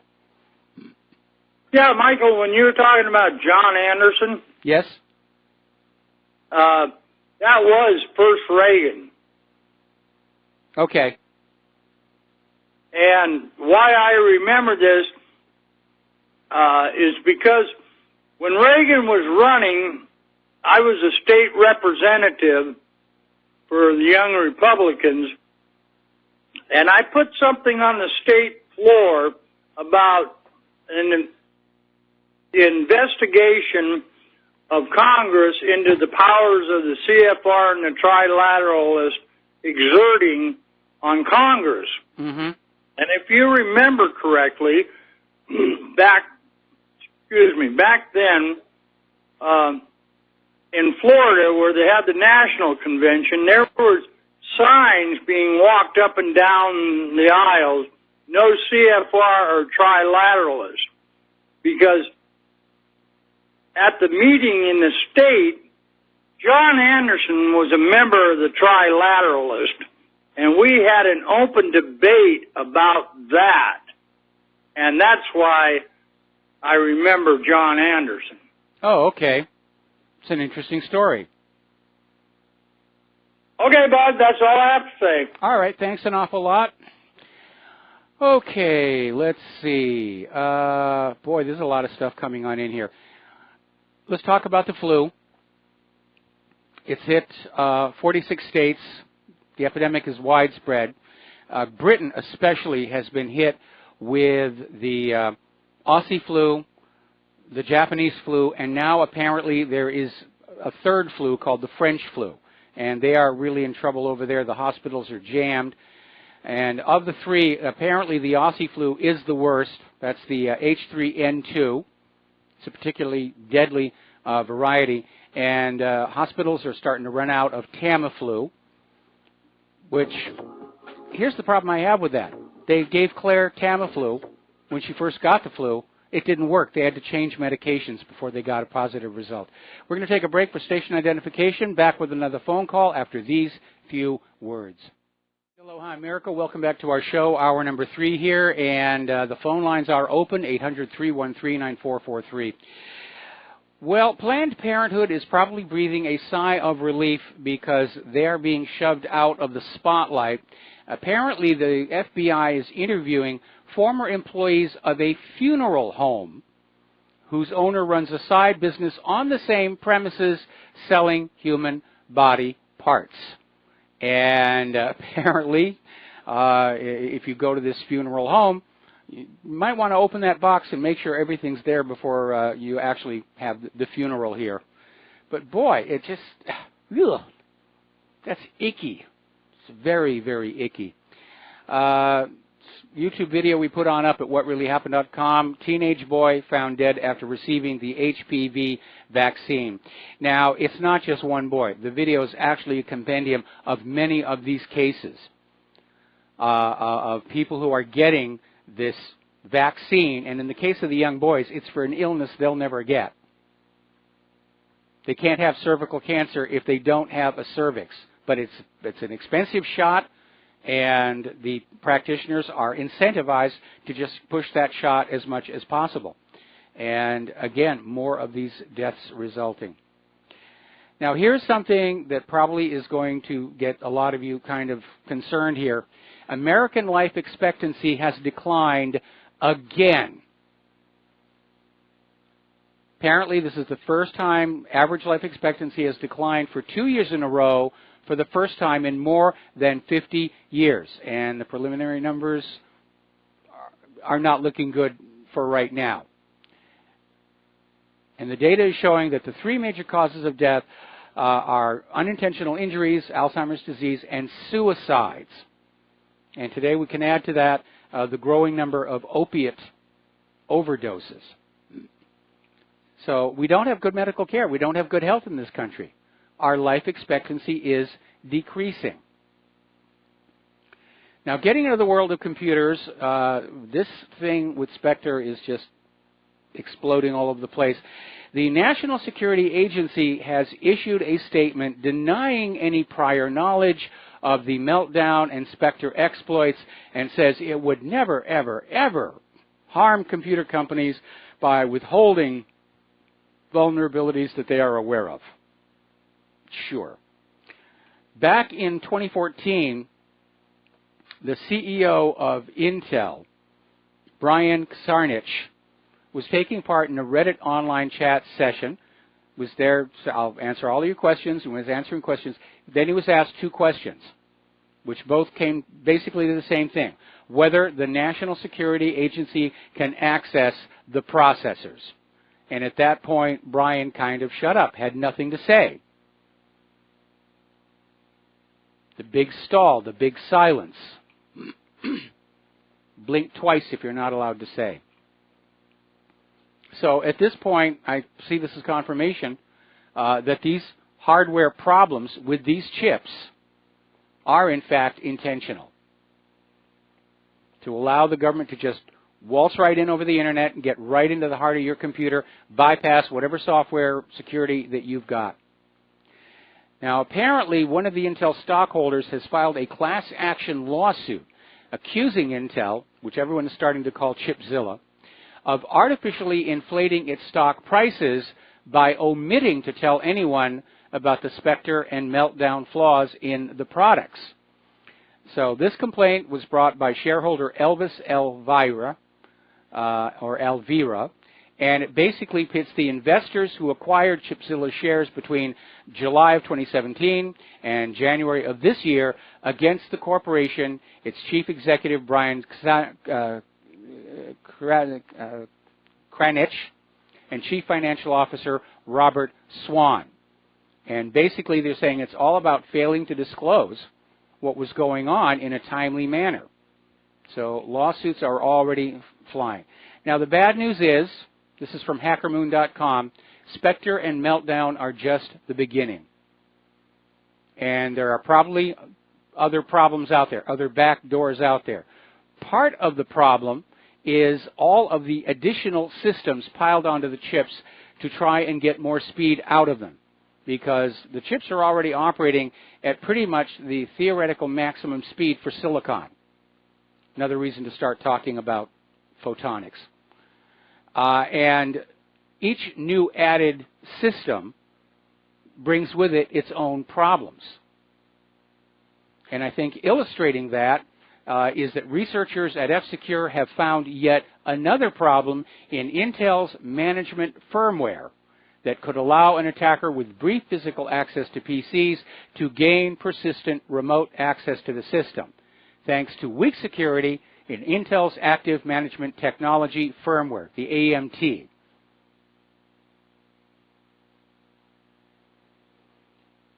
apparently the fix that Intel put out, the patch, has made PCs and servers less stable.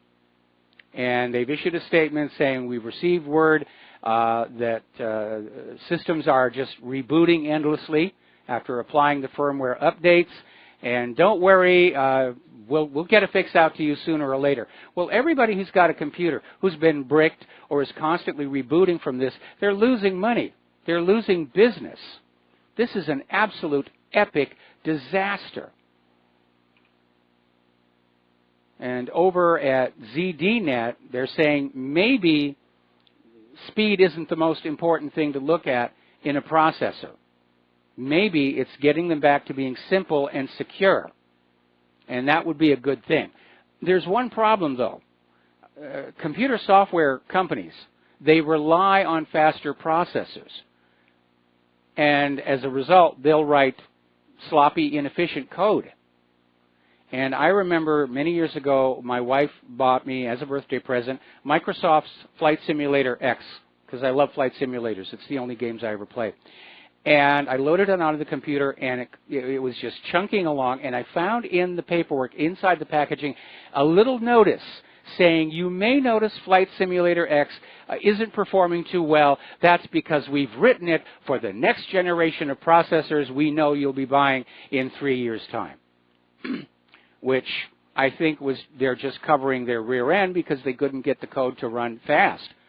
But the more you corporatize software development, the more you break it up into little departments, the slower the code is going to run. And they rely on faster processors to basically get past that. It's like we've talked with some of the people. If you have a Windows machine and you take Windows off it and you put Linux on it, you will be amazed at how fast it runs. Windows, and to a lesser extent Mac OS, they're very inefficient. They're very slow. They're dependent on powerful processors. But the powerful processors are, in fact, opening new dangers. Let's take a phone call here. Brent in Wisconsin, aloha. Welcome to the show. What's on your mind? Yes, good evening, Michael. Just some comments and suggestions and maybe a little teaser, brain teaser on the influenzas that seems to be haunting everyone. My understanding is that there are about 1,000 or 1,200 influenza strains that are existent, and the pharmaceutical companies choose 4 or 5 every year to make their vaccinations from, hoping to prevent or maybe not influenza outbreaks.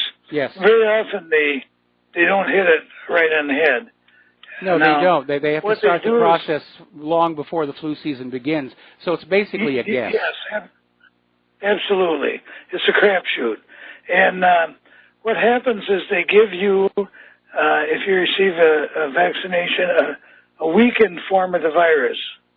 But your body develops a full-blown virus in a way of protecting you. No, and it develops an antibody. It develops an antibody to the full-blown virus. That's the theory. But you actually shed the full-blown virus for up to 30 days. So what happens when I get my influenza vaccine and come home, within 30 days I can give it to my wife and my children and my grandmother and granddad. And that's what happened, I understand, in the flu. The Spanish flu was at 1918. Yes, 100 years ago. Where we vaccinated all our soldiers and sent them overseas and killed so many people in Europe with the influenza. Yes. I think it's actually, my contention is it's actually part of the euthanasia program that our wonderful medical establishment has waiting for us. Oh, I don't know that the medical establishment is all in favor of euthanasia because we're all potential customers. They don't want us to be healthy, but if we're dead, we're still not buying stuff from them. Well, you're a little more optimistic about the health system in America than I am. I must say that. Well, but, I'm not optimistic about it at all. Thought. I'm really not. And the fact that Claire is still dealing with what Claire is dealing with, it's very, very troubling. Now, again, we're over the flu. I'm back to my normal nasty self. But Claire, in the middle of her flu, also injured her back, and she's still dealing with that issue. Yeah, that's the sad part. Yes. I was a little surprised when I heard you were taking Claire to the doctor, but sometimes out of desperation we have to do things rather than dress ourselves. I ask people all the time now, we have doctors that are practicing medicine. Would you take your truck to a mechanic that's practicing mechanics? I don't think so. I'm going to let you go, Mike. Have a wonderful day. All right, thanks an awful lot. We're going to switch over to Ron in Missouri. Aloha, welcome to the show. What's on your mind? Yes, Mike. I called you once before about this. The vaccine they give young girls for cervical cancer. HPV, yeah. My girlfriend's a pediatric nurse, and she tells me they give it to boys under the pretext that it stops herpes. That's why they give it to boys, and they buy that. That sounds like an off-label use to me. I thought the original excuse given was they were going to prevent boys from conveying cervical cancer from one girl to another. What amazes me is they're giving this first shot to kids who are very, very young, and the shot only lasts 5 years. In other words, by the time these kids are old enough to start being sexually active, the shot has worn off completely, and they recommend a second shot at that age. No, but they give it to boys to prevent herpes, supposedly. Okay. Yep. That makes any sense at all, which it doesn't. Say again? Okay, well, it doesn't make any sense, but I'll let you go. All right. I thought I'd pass it on to you. All right, well, thanks an awful lot. I mean, vaccines, I think, are a good example of something that was a good idea, and in the early days did work, but it's been turned into another racket. And our medical industrial complex today is operating like the old traveling Wild West medicine show salesman. So there we are. All right, let's see. We've got Al in Canada. Aloha. Welcome to the show. What's on your mind? Al in Canada, are you there? We got Ron first. I'm sorry. Ron in Missouri. Ron, are you there? Andy hung up. Sorry. Okay. I thought we talked to Ron. Okay. Is Al in Canada there? Yes, I'm here. Okay, good. Finally, we got connected. What's on your mind? Yeah, I can always tell there's always like a little buzz.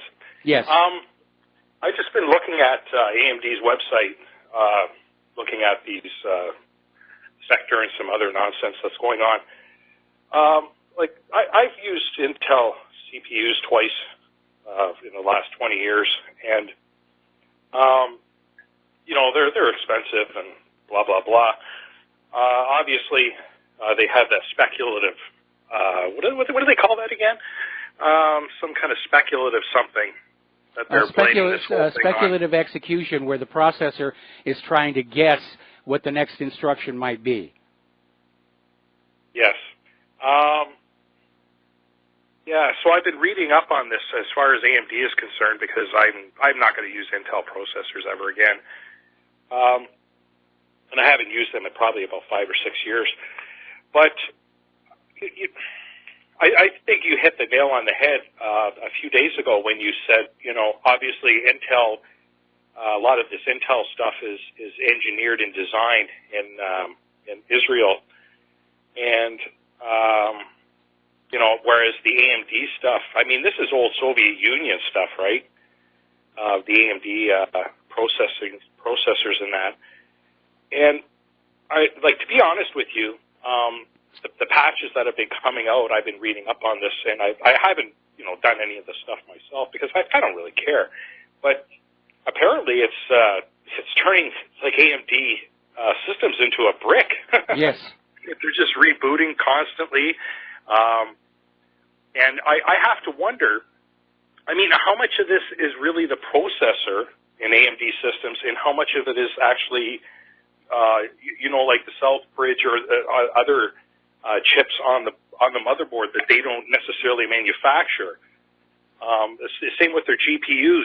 Their GPUs apparently don't use speculative execution and are not susceptible to those kinds of threats. But are NVIDIA GPUs susceptible to this sort of thing? Because, you know, a lot of these video cards are used for mining cryptocurrency.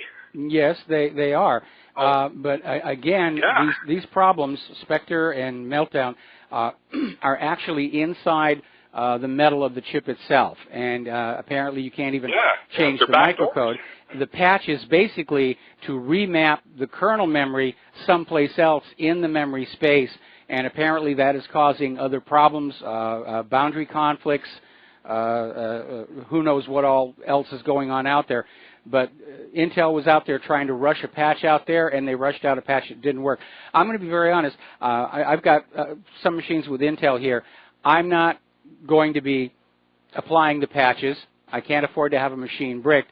This machine that's carrying my voice to RBN is already very, very slow, and I can't afford the speed hit on it. So I basically got all of the automatic updates turned off, and I figured the NSA's already got me wired here to the moon and back anyway. Well, of course they do. Yeah. They're listening to us right now. Yes, greetings to our friends in national surveillance. So you still couldn't break my codes, could you? You talked about this for years, and here we are. Yes. Once again, here we are. You're awesome, Mike. I appreciate your time. Thanks a lot. Thank you very much. Sometimes I feel like I have the curse of Cassandra on me. Okay, we're going to go to Brendan in San Francisco. Aloha, Brendan. Welcome to the show. What's on your mind? Hey, Mike. Sorry if you covered this earlier. I don't get to listen to you live. I'm calling about this Project Veritas huge story involving Twitter and juxtaposing it to CNN coming out with these outrageous claims that Trump made regarding Haiti and other third world countries. I think it's the equivalent to yelling fire in a crowded theater, which I believe is illegal. And that's what I see CNN doing. I mean, they're literally trying to create chaos and unrest based on fabrications. Did you cover that already?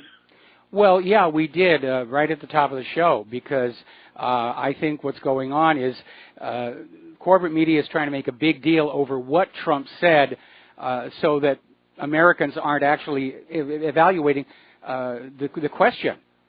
You know, he asked a legitimate question. Why are we under obligation to allow these people coming in from these specific countries? And it's a good question to ask. But the corporate media, which is on board with the globalists, they're trying to basically create a big stink over the language that Trump used as a distraction.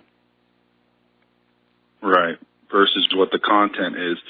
It's funny, I mean, I know people that watch CNN, and they are truly brainwashed, and it's a cult.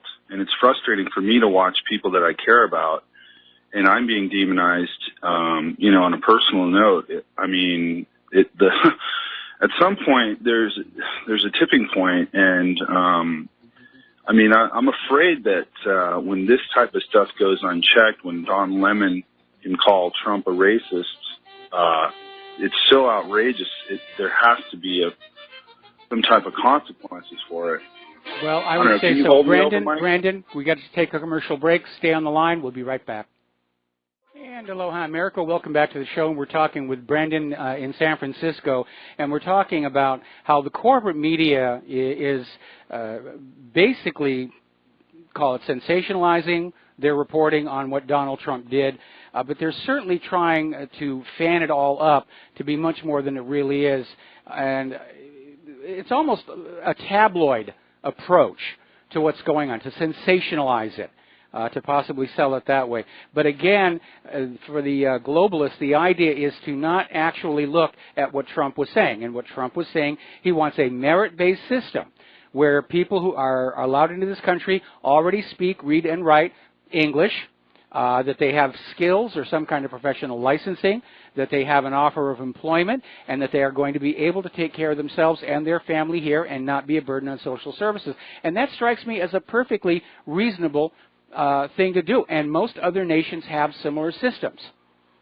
But the globalists want no restraint whatsoever. MS-13, sure, come on in. Carrying Ebola, come on in. Fleeing prosecution for multiple rapes, sure, come on in, we got plenty of room. So, Brendan, you're right. There ought to be some kind of constraint on corporate media, but of course every time you talk about that, they scream First Amendment. But the counter to that is to remember the First Amendment is not intended to protect lies and liars. It's intended to protect the truth from those who are afraid of the truth. Right. Listen, a couple quick points. So yeah, like Israel, when they do something, they try to have you look in the other direction. It seems like Project Veritas breaks a huge story. CNN comes out with this, outlandish stuff about Trump. There seems to be a pattern. MS-13, interestingly enough, Jerome Corsi mentioned them in relating to 4chan and how MS-13 is the enforcer arm of the drug cartel via CIA. That's why they're allowing them in here. Now, this is Jerome Corsi saying this, and I respect his work. So that was interesting that you mentioned that. I wanted to make one last point. I'm of Irish descent, and I remember when I was a young kid learning about the so-called Troubles in Northern Ireland. And what England did was move a bunch of Protestants over to Ireland and create this division. And it just seems like the same old playbook again and again. I've never heard anyone make that comparison, but I'm sure if you look throughout history, you will find similar circumstances where they plop a mass of people in another area that they want to dominate or conquer. And, here we are, repeat, rinse and repeat. Thanks, you Mike. raise a very good point. You make a very good point. Okay. Anything else? Oh, I guess we just lost him. Okay. Now, getting on back to computers. Apparently, researchers warn of yet another problem. No, we already reported this one. This is the second report on the AMT security issue. Lets hackers gain full control of laptops in just 30 seconds. Apparently, over in Google's Play Store, researchers have found a batch of over 60 malware-carrying apps designed to rob mobile users of information or show them pornography, and all of these 60 apps have a kid-friendly theme. So kids are downloading this stuff and they're being shown porn, and the malware is dubbed Adult Swine by security shop Checkpoint, and it was found in applications like drawing lessons, Lego Star Wars, fidget spinner for Minecraft, spinner toy for Slither, along with a large number of Android games. And apparently the apps were downloaded between 3 and 7 million times before they were caught. One father complained to Google that the software had exposed his 4-year-old son to a bunch of hardcore pornography. So, yeah, it's out of control out there. It's really out of control. Apparently, OnePlus has admitted that the clipboard application in a beta build of its Android operating system was beaming back mystery data to a cloud service in China. So someone running the latest test version of OnePlus's Oreo-based operating system revealed that there was unusual activity from the built-in clipboard manager that had been detected by a firewall. So apparently it was sending data to a block of IP addresses registered to Alibaba, the Chinese e-commerce and cloud hosting giant. Probably is collecting advertising information, but it's still rude to do. It's still spying. Now, over in the world of the Apple and Macintosh, and I keep thinking back to those commercials when Apple was really starting to come on against the Microsoft Windows, and they had all these commercials about how we're immune from bugs, we're secure, and the guy playing the PC was always sick. Apparently there is a new undetectable DNS hijacker malware targeting Apple Mac OS users. And basically, it's DNS changer, and it basically causes your computer to route internet traffic through malicious servers and intercept sensitive information. So no, in point of fact, the Apple Macintosh computers are not automatically more secure. We'll be right back. Aloha America, welcome back to the show, and I can't believe they're trying this one again. I just saw it on Fox News. Russian hackers are attacking the United States Senate. Oh, those evil, evil Russians. How can they possibly know? They can't. They can't find any of the ransomware authors. They can't find any of the people flooding your mailboxes with ads for Viagra. They can't find the people who put those pornography-laden children's apps on the Google Play Store. And so why should we believe them when they say, oh, absolutely, we know it's Russia? They were claiming Russians hacked the DNC email server, but that turned out to be an internal leak. If at first you don't succeed, lie, lie again. That's the motto of the corporate media and the U.S. government. We're going to go ahead and take a phone call. Jim in Kansas, I think it is. Aloha, welcome to the show. What's on your mind? Years ago, when I used to listen to Alex Jones all the time, he sold a DVD about false flag operations, and he claimed there were only 10 real IRA members that were Brits who went over there to cause trouble, and they had all these other Irishmen joining the IRA, thinking that so the Queen or the Brits would have an excuse to really, have martial law in Northern Ireland. Oh, yeah, that's a very common thing. I mean, back in the 1990s when the domestic militias were all the big scary thing here, and we found out that all of these militias were being started by undercover FBI agents. Do you remember the Elohim City compound that was involved with the Oklahoma City bombing? Right. The guy who founded and ran that religious commune, Miller his name was, he was an undercover FBI informant. Right. Okay. Well, anyway, I just wanted to get there. Only about 10 real IRA guys, and the rest of them were Irishmen that just thought they were in the IRA. Okay, I'll hang up and let somebody else talk. All right. Thanks an awful lot. We're going to let you go. All right. So, Google is being sued. Everybody's, oh, boy, it's like litigation is becoming the dominant mode of social interaction, even more than Facebook. Okay, Google is being sued by a former employee, an engineer named James Damore, basically because of open hostility for conservative thought. And apparently Google is just way over the top on political correctness and liberalism, and talking about how hiring at Google was actually being determined basically on a quota system. We have to have women here, we've got to have this here, we've got to have that here. And Damore basically came out and wrote a memo saying that we need to go on meritocracy. And we're not going to have a balance between women and men in Google because men are more likely to be drawn into these engineering technical fields. And so the talent pool is larger. And trying to force a balance it's unfair to the men. And you may be putting people into jobs that they're less than fully qualified for. And, of course, after the memo came out, he was fired.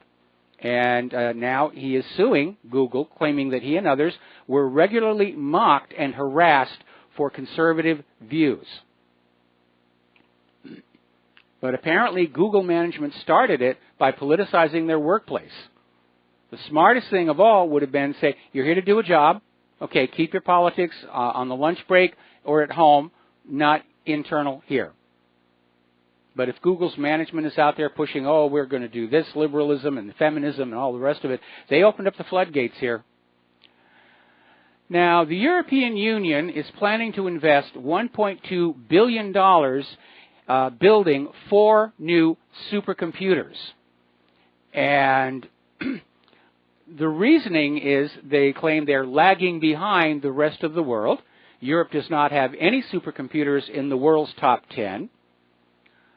I don't think that's a really good reason to be investing that kind of money in a supercomputer unless you actually have something that you need it for. Now, these other supercomputers that are out there are built in facilities where there's a lot of number crunching work going on, and they were built to basically match the need. We actually have a supercomputing center down here on Maui. It's not in the world's top 10, but it's an amazing machine. And at one time, they were thinking about renting it out when it wasn't busy as a rendering system for the animation industry. But mostly it's just tangled up with image processing related to the observatories on the top of Haleakala. Now, I've seen this issue come up before, and it's actually, in a way, it's affected Claire and I. Scientists are warning we're entering a digital dark age. Now, archaeologists, when they're out there trying to learn about our past, they'll have things like clay tablets or illustrated manuscripts, scrolls, papyrus, and so forth, with which to find out what was going on. But with the advent of the digital age, very little is being set into a permanent form, other than the monuments to the conquering warlords. And computer and data specialists are saying we're looking at a dark spot for archaeologists, where there simply won't be any information for them to acquire, because most of the media used for computers is very short-lived, and much of it is recycled. And that future archaeologists are going to be looking at this period of time, and they're going to have very, very little to go on to find out what our lives are like. They may be able to find the discs, they may be able to find the tapes, they may not be able to find the machines to read them, and that's already become a problem. Data that I had left over from my early years in Hollywood, the machines to read and write it don't exist any longer. One of the things that hit Claire and I when we started our production company here in Hawaii, we were backing up everything on CDR discs, which were sold with the claim that they lasted just as long as factory manufactured CDs. Turned out that was wrong. The lower end brands, after about 2 to 3 years, they would self-erase, because their primary market were students who would put their homework on the disk, turn it in, get it graded, and then throw it in the trash.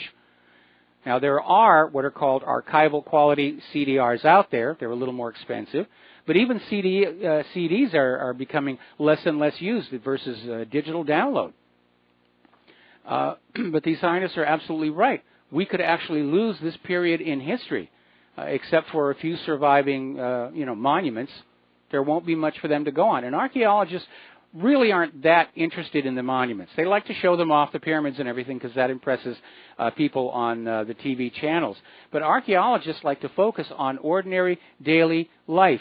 They like to find the baker's list. They like to find the tools and things that people were using. I remember when it was a big deal, they discovered Syrians had invented beer, and they found the clay tablets that had the recipe on there for it. Somebody actually made it up and sold it in the stores. It wasn't very successful. It tasted horrible. But it is an issue.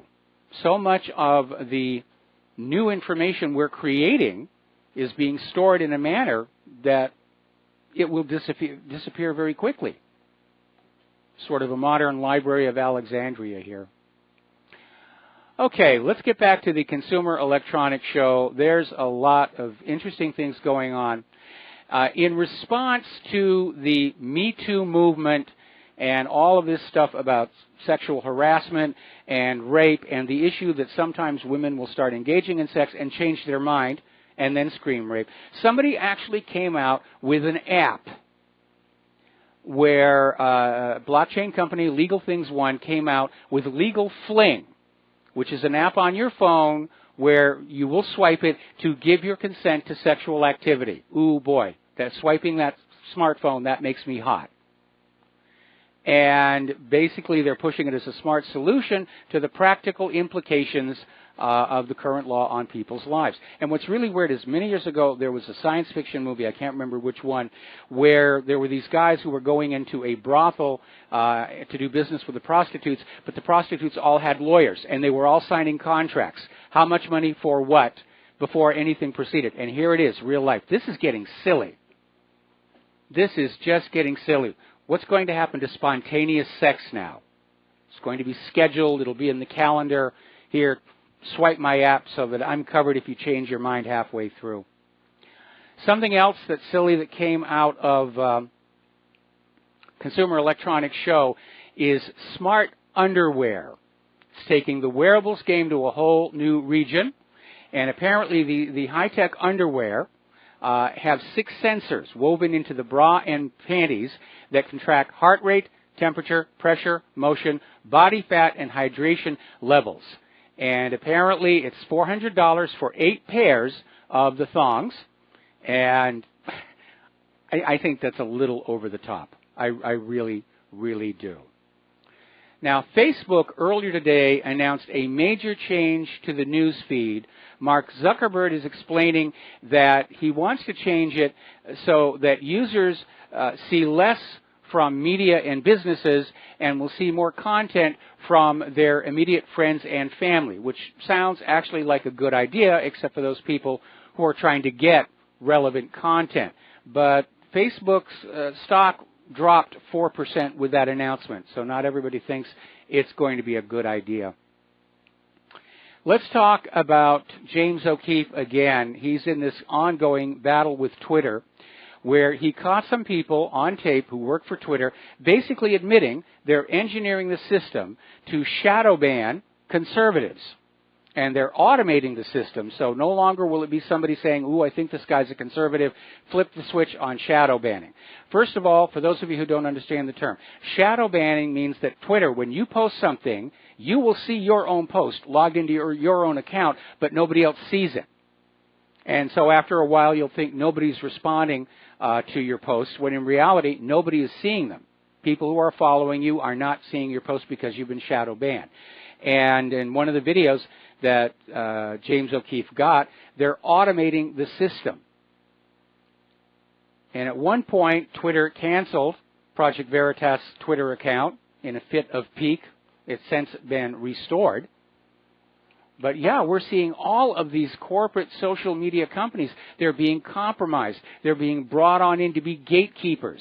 They're trying to basically stifle any conservative discussion whatsoever so that liberals can argue their fantasies and their open borders and their quota hiring systems without fear of contradiction. And it shows just how undemocratic liberalism has become because they don't believe in the First Amendment of free and open debate on a topic. They want to get their stuff out there to the public, but they're working to block conservatives. Now, another area of concern is this idea of fighting fake news. The buzz terms all over fake news. We have to fight fake news. We here in the independent media, of course, use it to describe things that we get in the corporate media, like Saddam's nuclear weapons. But unfortunately, it's being adopted now by governments to basically impose backdoor censorship.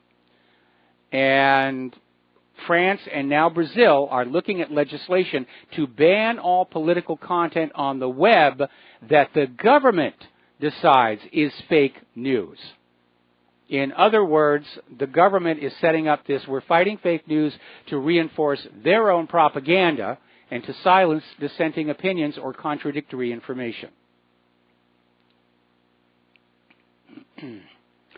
Now, here's an interesting story. Over at Social Security, and this has ramifications both for computers and election fraud, Social Security records show 6.5 million Americans are aged 112.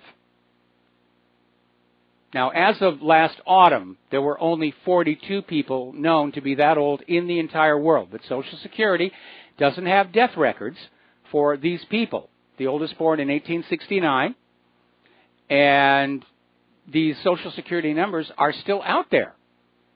And they could be used to open bank accounts, obtain credit cards, claim fraudulent tax refunds, or register to vote. 6.5 million. That's a heck of a voting block there. So, what's happening this weekend? Well, apparently New Orleans is in for a freezing cold weekend, lasting through Martin Luther King Jr. Day, lasting through the holiday weekend here. Winter Storm Hunter is bringing snowy weather and freezing rain and floods as it hits Ohio, Tennessee, and New England. Boy, we could sure use some of that global warming right about now.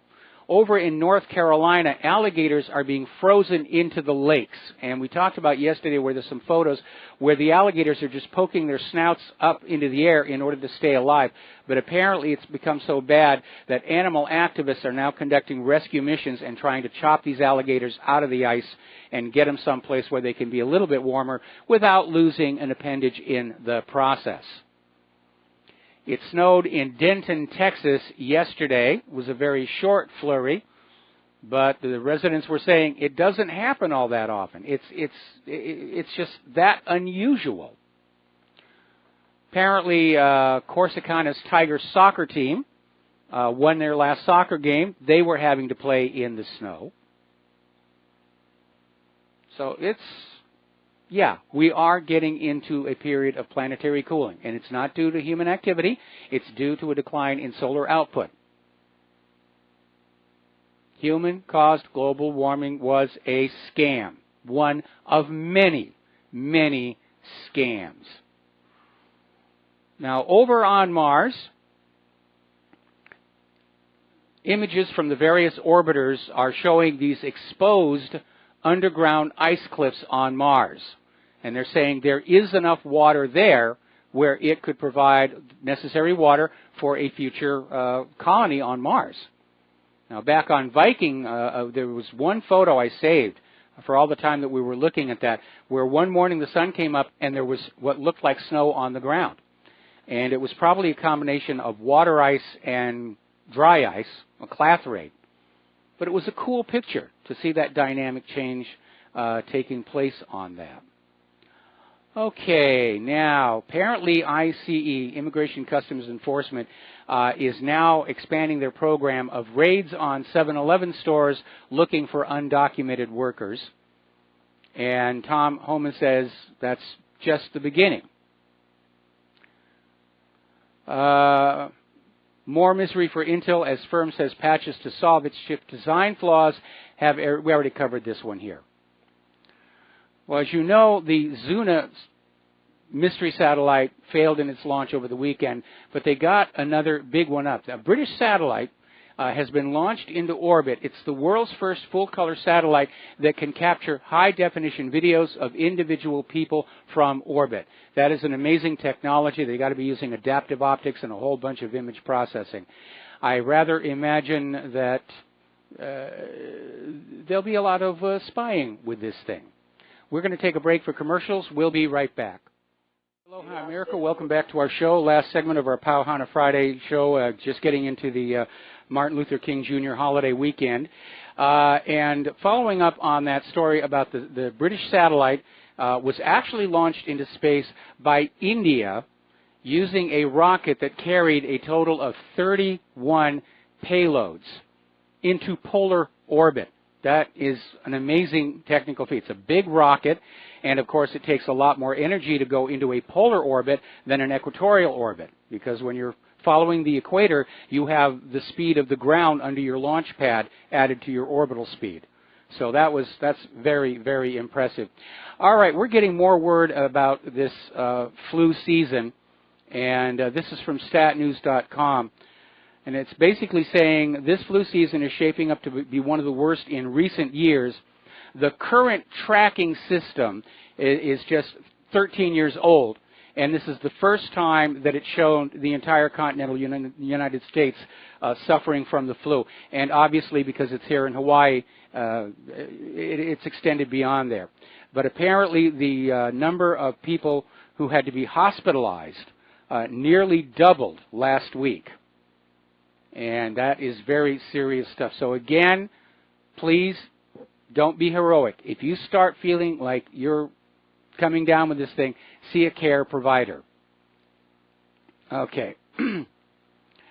Apparently the latest attempt to kookify the internet, somebody's spreading around the story that Professor Stephen Hawking is dead and a look-alike has taken his place. And I think that may have been based on Hawking's actual appearance on an episode of Star Trek. Apparently Erdogan is now supplying the terrorists again in Syria. And apparently a story has surfaced from the Las Vegas shooting where when it was happening, apparently the Las Vegas police pushed back Fox News, who were trying to film all that stuff that's taking on place back there toward the east side of the festival on the night of the massacre. So once again, indications of a control here. Okay.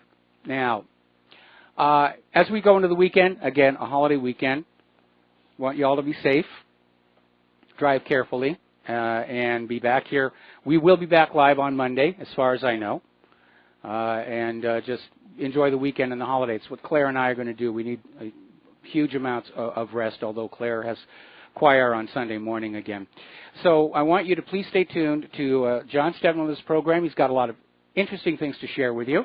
And I want you to take everything that you're learning here, what you're reading at the website, and please pass it on and spread it on. From all this talk about censorship in the social media, from all this talk about mandating government control over the news on the Internet, it's very clear they have become afraid. They're losing control of the people. They're losing the trust of the people. They're being exposed as liars. And now is the time for us to continue to push as hard as we can to expose each and every lie and basically say, I will not live under a government that lies to me. I'll have a truthful government or no government at all. There's the music. Time for me to go. We'll be back on Monday. Aloha, America.